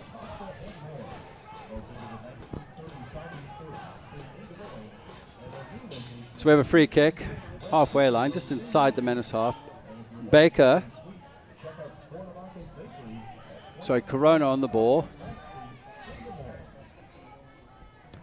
Delivers. This should be a goal kick. Looking at it's given a corner. Thoughts on that? A delivery from the halfway line into the box. It's really you're hoping for the best. It either gets cleared or you get a corner. It just drops to feet and you get a goal. Yeah. I'm not too sure. I didn't quite see it from up here, but it's an opportunity now for the ball to go back into the box, into a dangerous area. And with the fact that they're down to 10 men, you can't help but think a set piece is the best way for Kalamazoo to find a goal. Kalamazoo with the corner on the far side. Delivery comes in. That's over everybody. And Hugley just ushers the ball out for a throw-in. Coming up to the 75th minute. We've got 15 minutes left of the match. Of the 90 minutes. If it's still 1-1, we'll go to extra time. 30 minutes. No golden goal. Still no goals. We'll go to a penalty shootout. We had a penalty shootout earlier in the Western Conference final. The pace of this game has been a lot quicker, would you think? Yeah, 100%. You see the difference in quality and tempo. And the amount of unforced errors, they're limited, as we just see one. Fernandez is frustrated at himself, kicking the turf for going out of bounds. Got Baker and Corona up there. It's going to be Baker with the throw. The whole Menace team are deep in their half. Andreasen going with the challenge. It's well taken there by Strine. The big man at the back, Efang. Into Smith, looking for the overload on this near side. Buñuelos goes up for the challenge. Well read there by Fernandez. Efang demanding the ball. Shown to the right-hand side. Looking out wide. Mensa doing an outstanding job there on the far left-hand side. Menace left going forward. As it looks like the players on the bench are getting up to get the water. 15 minutes to go. Army, thoughts? Yeah. Changes? Do you think the Menace or Kalamazoo need to make a change? Maybe not from the Menace. There's still 14, 15 minutes left on the clock. Got the advantage in terms of the personnel, obviously, with Kalamazoo being one man down. So for Kalamazoo, it's just all about sitting in, making sure they don't concede, trying to catch them on a counter-attack, maybe from a set piece. And of course, the Menace are going to try and dominate possession, going to try and shift Kalamazoo from side to side, open up some spaces, and try and punish them. Not a great deal difference in shape from Kalamazoo. They've still got their core at the back three and the four just in front of them. The only thing that has really altered is, of course, the other option being up front. So still going to play with two up front, maybe one as a 10, one as a 9. And then the back three, I should say, with the 4 in front is going to remain the same. So yeah, when the Menace are going forward and the ball goes into that attacking third for the Menace, they're still going to be facing exactly the same as what they would be in the first half. opportunities to try and draw players out of position in the build-up in the final third or in zone 3. Overloads in the wide areas, possibly. Because once Kalamazoo looks settled behind the ball, they're just keeping shape. When they win it, they just clear their lines and look to counter. Yeah, and they're very narrow as well, so it's almost like they're letting the Menace wing-backs have the ball in those wide areas, and they're just overloading and compacting the central areas to make it more difficult for the central players to get on the end of the deliveries. Well, the players come out after the water break.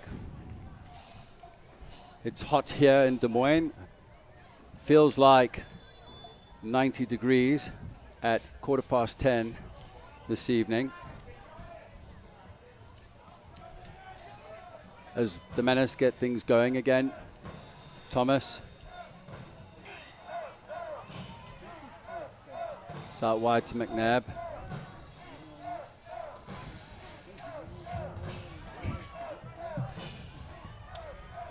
Fernandez, diagonal ball into Mensah. Great ball. What a touch there by Mensah. He's had a quality game so far. He's trying to get past the right back.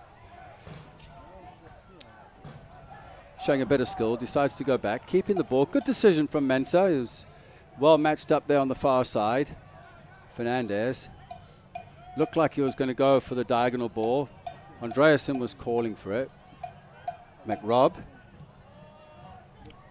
Been very patient in the build-up. Busquets, Andrada, quick 1-2 in for Andreasen, well read there at the back. Little touch there from Buenos. Again, Kalamazoo, this is really good play from Kalamazoo. Yeah, just a case of keeping the ball, don't want to make any rash decisions. That's a great ball through the lines. Just keeping the ball in possession, knew nothing was going on up front. It was actually a very good decision from a rider who scored the goal for Kalamazoo. It's going to be hard. It is going to be hard for Kalamazoo. Yeah, he's very isolated up there on his own now, Enrique Buñuelos. He did use Cyrus Harmon to his advantage. Can't quite do that anymore. He's got to try and lead his team from the front on his own. Good defending there from Baker. Corona couldn't do anything with it. David picks it up. James with the ball in. And that was a chance. Would that be a lunging effort there from Andreasen? But good build up here on the near side here with James Thomas. That's a great ball from Sibert Haugli into a very dangerous area. And it's just crying out for someone like Sepp Andreasen to be on the end of it. In that build-up there, Andreasen was really the only player in there. Would you expect more breaking into the box? Maybe, but in terms of where that ball went in, it went into the 6-yard box, so there's not many other players other than Sepp Andreasen who'll be taking up those areas. I'd maybe like to see another supporting run from one of the number 10s. If that ball came in fast and sharp, it's difficult to get on the end of. Mensah wins a free kick on the far thrown on the far side. And a card has been shown to the head coach of Kalamazoo. He's venting his frustrations, obviously, to the referee, Shane Lyons. 10 minutes to go. Menace edging closer to a goal. Here comes the long throw.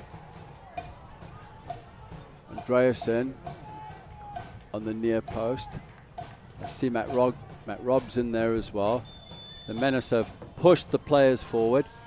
Long throw comes in, keeper comes out, fumbles it. Smith going over the top. Referee says play on it. Definitely not a foul. Normally that foul is given to the goalkeeper. Yeah, Kyle Kraus is down there screaming at the assistant referee, asking for why that decision isn't given. I just love the character. And here's an issue right here for Kalamazoo. And this looks like a problem here. As they break into the box, the defenders are coming back. Pressure comes in, but that was just a lack of concentration. Yeah, I feel like they're still caught asking for the decision down the other end.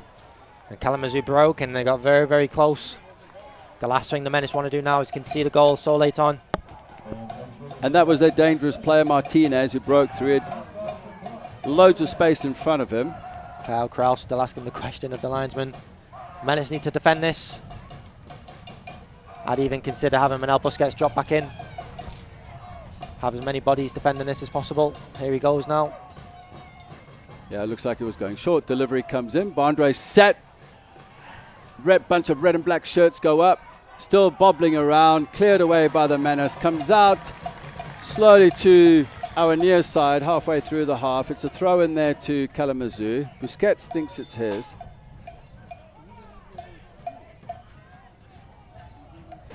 thrown to Kalamazoo. And they're going to try and slow the game right down. Try and take this into overtime and potentially a penalty shootout. It looks like Corona. Don't understand why he just doesn't go off the field nearest to him. Well, possibly trying to waste time, like you said. You know, pushing towards extra time as they walking off. I don't think it is him making way. I think he's just changing position, to be fair. Yeah, good shot on that one there, Army. You're right. So Corona's gone to the right-hand side, being replaced. We'll get a glimpse of it now.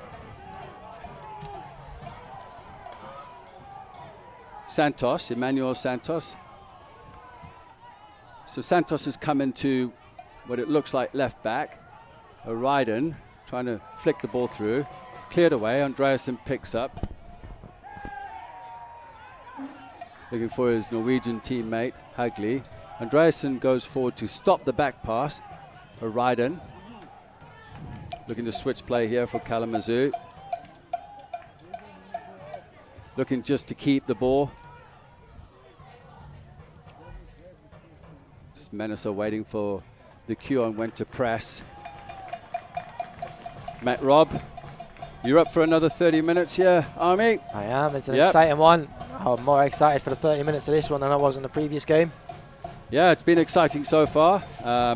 Fireworks of note, that's for sure. Red card if Harmon being sent off. It's still 1-1 here to Des Moines Menace and Kalamazoo in the Western Conference final. Matt Robb on the far side delivers. Looking for Andreasen, doesn't quite work out. Santos, the substitute, nods it down. It's well won back there. I don't think that's a free kick. The ball was won by Thomas. Thomas still lying on the ground, clutching his knee. Yeah, he'll be okay. He's a warrior, that kid. Busquets on the far post here lurking. Mensah, if they can find the right delivery in here. The matchups look right in the box. Look at us. Look at Busquets. He's picked up by Santos. There's a massive height difference. Being patient here, Army. Yeah, patience is key now. Keep the ball moving. Shifting that ball side to side. Try and create some openings. There's no reason to force it at this stage. And there's more space for Fernandez and McRobb to drift into as David looks to build up with Andreasen. Nice little combinations are working. Ball out wide. Mensah. Little dink into the box. Little touch on there by the defender. Back in here by the Menace. Busquets with a side volley over the bar. Didn't quite technically get over the ball. Yeah, he's looking for the miracle there. Manuel Busquets, what a goal that would have been. But once again, and the percentage is very high of scoring from areas like that and techniques like that. Although I do agree in the fact that he may not have had any other option. We have an injury. Kalamazoo looking to make a change as well. A little bit cooler. There was a lot of cramp in the first game between Portland Timberers under-23s and Park City. A number of players were going down with cramp. Not many in this game. It's been exciting. 4 minutes, coming up to 4 minutes to go. The Western Conference final. If it's still 1-1, we'll go into overtime, 2 15-minute periods. Yeah. And then a penalty shootout. Smith drives the ball forward, going up for the challenge. Busquets. Ryden wins that battle, but picked up by David, who's done a good job since coming on. Andreasen gets the ball out wide to Thomas. Thomas looking dangerous, breaking inside, picked up a knock, runs into pressure, didn't quite work out. Enough players around the ball here on our near side in the half space and wide area for the Menace. Just to play the combinations. Fernandez breaking forward, plays the ball out wide here. Thomas delivers round the corner. Players go up, was dangerous, and Smith did well with that. Yeah, it was great combinations down the right-hand side here from a group of players. Danny Fernandez, James Thomas, Manuel Busquets.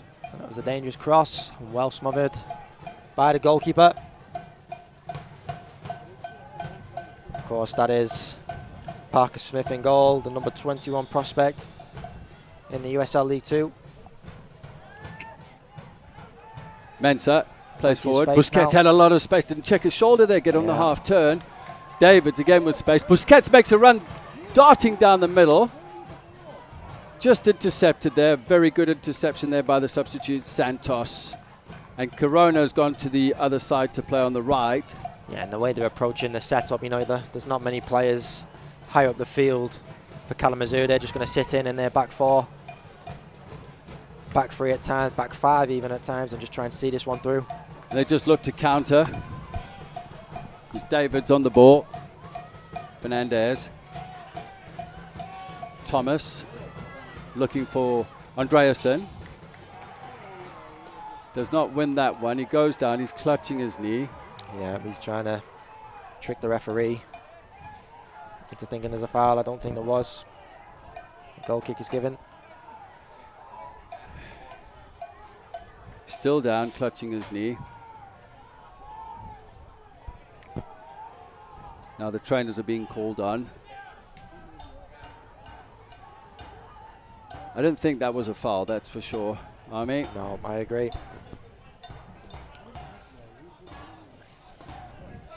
It's been a very close game. There'll be a lot of nerves now. Onto the field. Neither team wants their season to end tonight. I know the boys are desperate to be here on Sunday and hopefully beyond that. I'm sure the Portland Timbers under 23s will be watching this tonight with some interest on who they'll be facing this coming Sunday here at Valley Stadium. I tell you what, I bet you the Portland Timbers players are lying down in bed fast asleep right now after that effort they gave earlier on. Yeah, I'm pretty sure they'll be in the ice baths and trying to cool off. 100-degree heat. Recover and reset.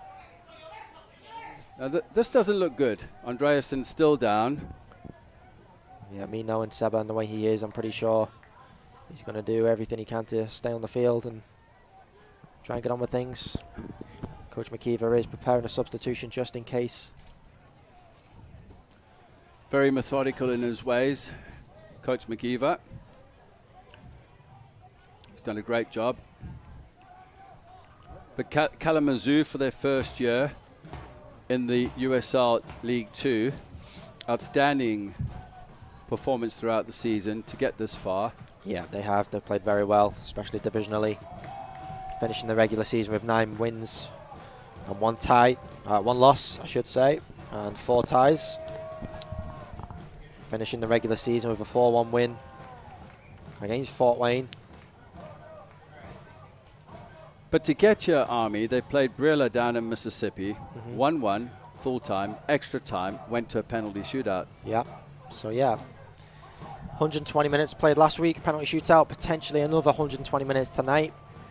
And obviously heading into Sunday's game, if they were the team to make it, they'll be fatigued for sure. But Portland also played 120 minutes tonight. So, yeah, whatever team goes through, be pretty equal. You know, the Menace, if it does go to overtime, having played 120 minutes as well, there'll be a lot of fatigue on Sunday. This doesn't look good for Andreasen. No, I think the substitution will be made. I see Rashawn Walks on the far side preparing to come on.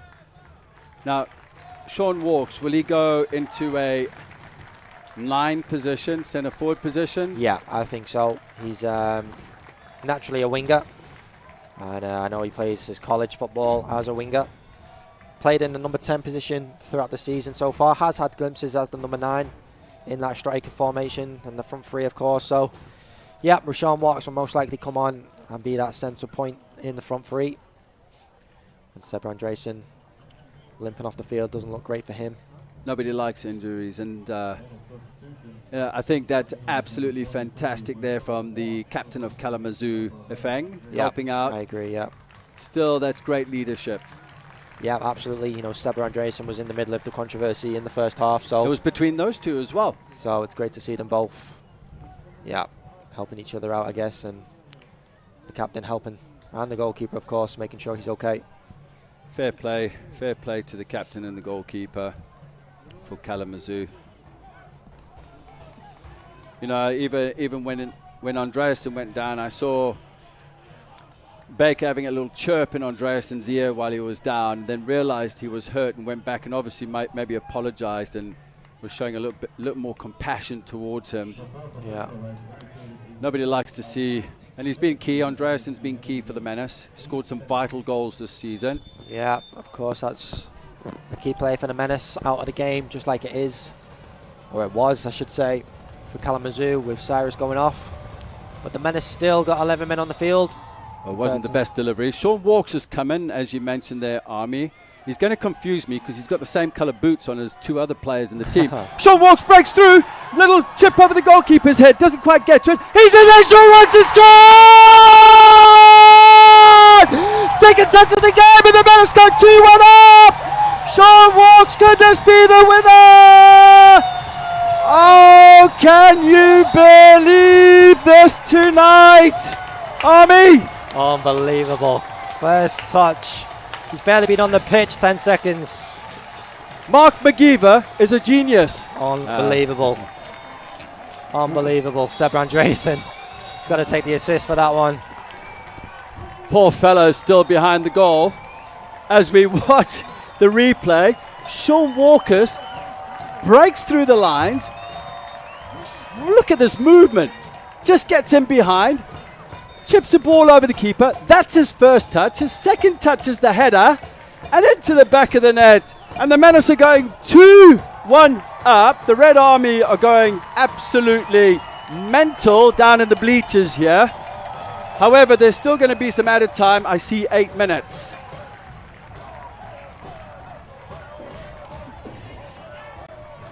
I see there was a card. Army, did you see that? Sorry, I was just getting involved in all the celebrations here.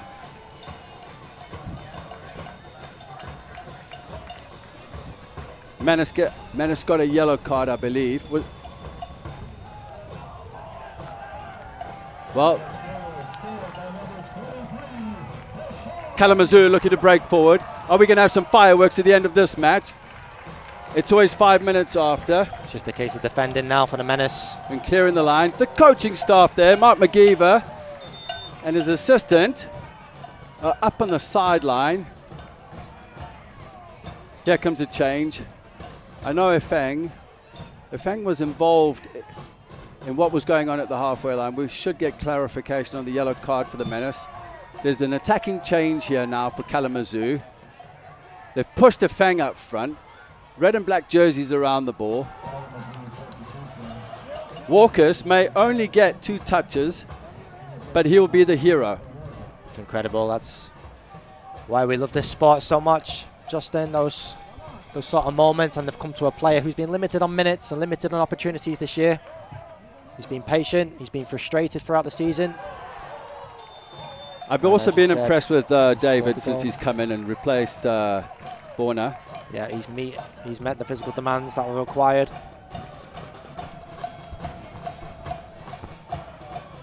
Well, we've had an exciting match tonight. It's not over. Menace leading 2-1. I think we're in the 3rd minute of added time to the game. For a place in the national semi-final for the USL League 2 here in Des Moines to play against Portland Timbers.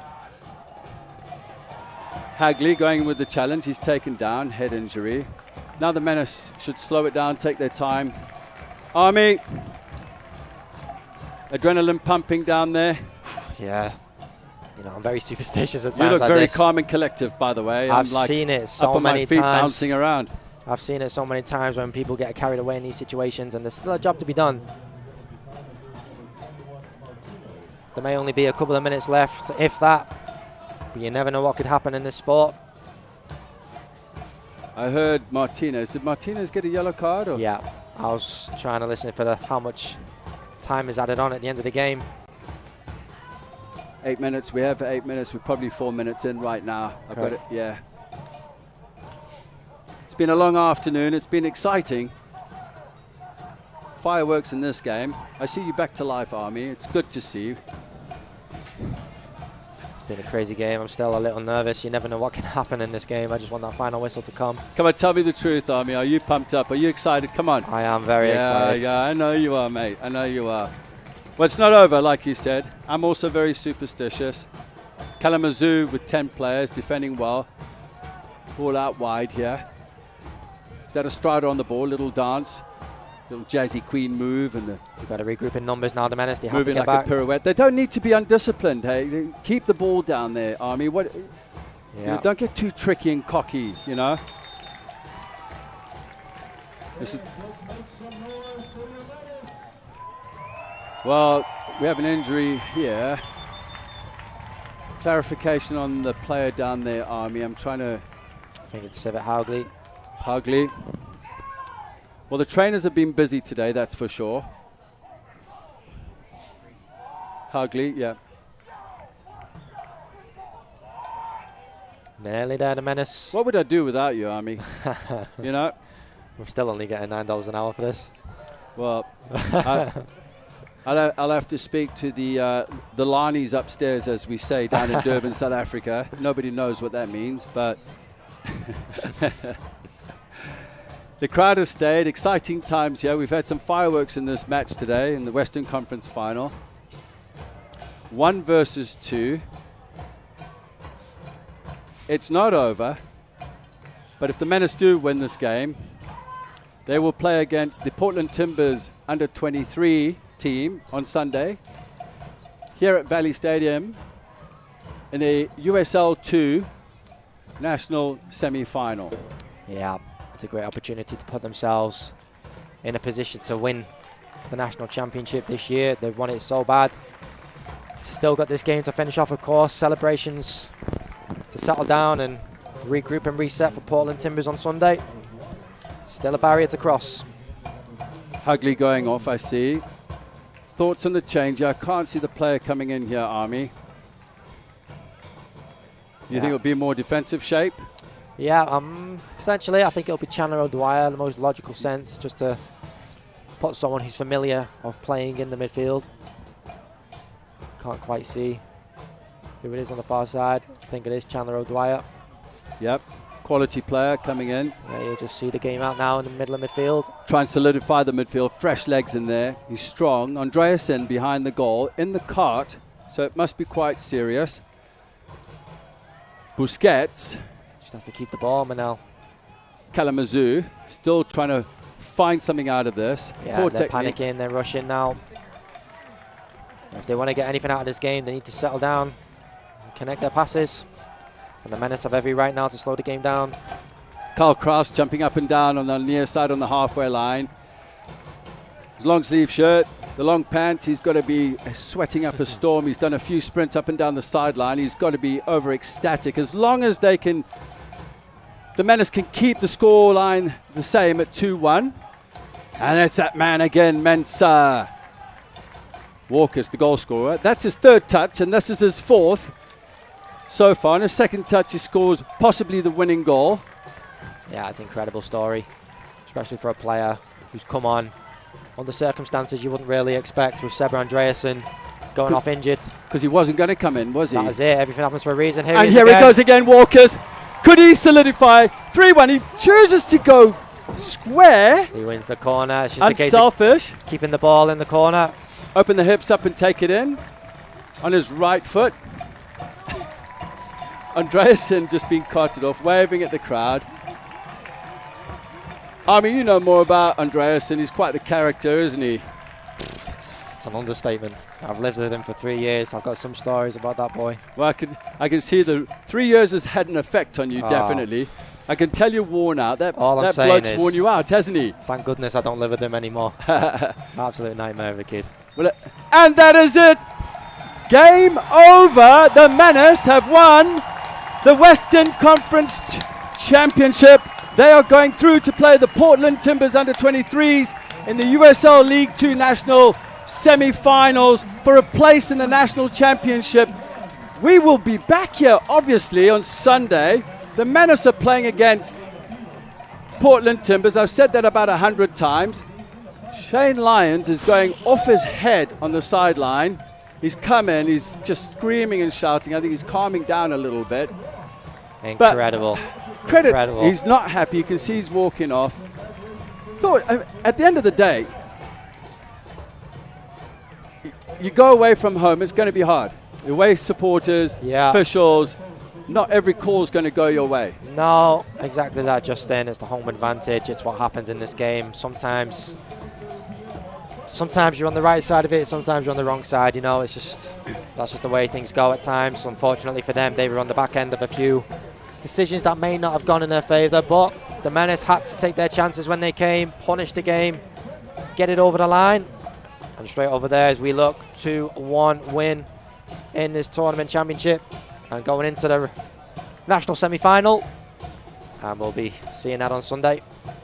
Incredible. Army Demons have been beaten here because the Menace always struggle when they reach this final point in the conference and don't quite make it. They lose by a goal, but they've beaten that.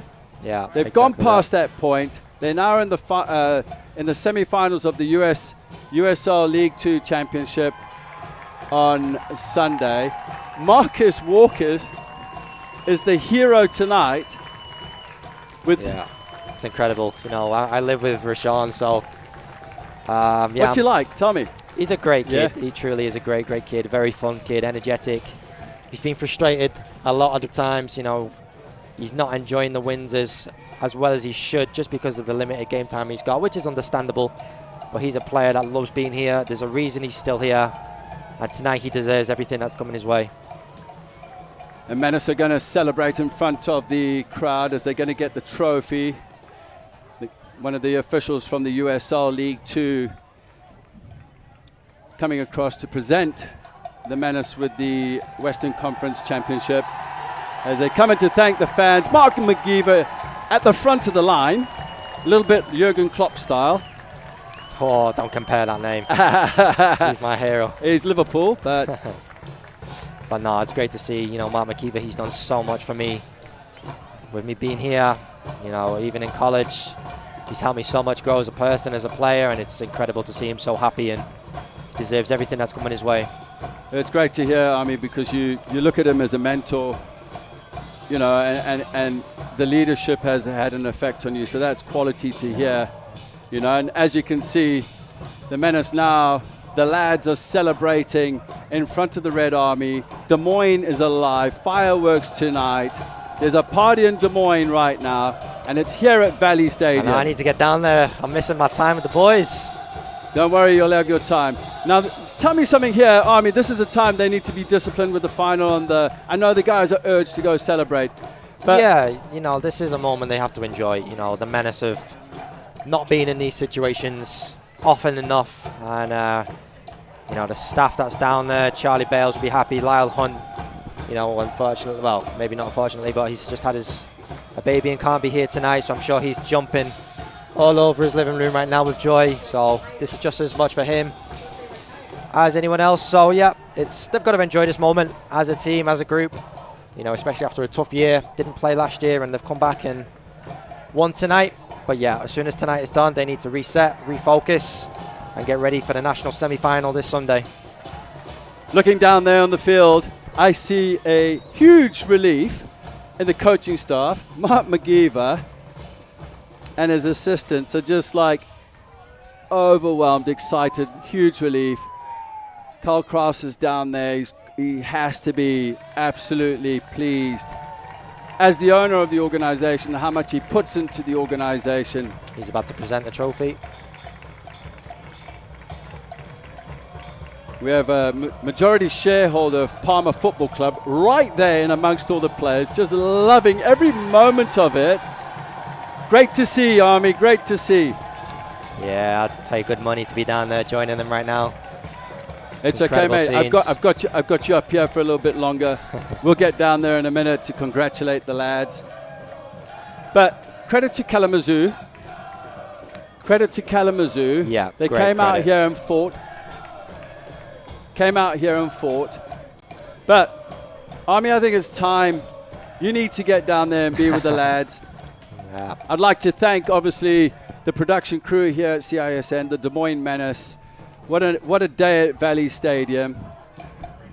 Hopefully you'll join us for the USL League 2 semi-final for a place in the finals on Sunday at 7:30 p.m. So make sure you tune in if you can't get here. We're going to have an unbelievable matchup between the Des Moines Menace and Portland Timbers under 23s. Army, again, thank you very much. Been a long day. I know you need to get out of here. It's great working with you, and I'm looking forward to Sunday already, mate. Yeah, I'll be back. I'll see you then. Thank you very much, and good night.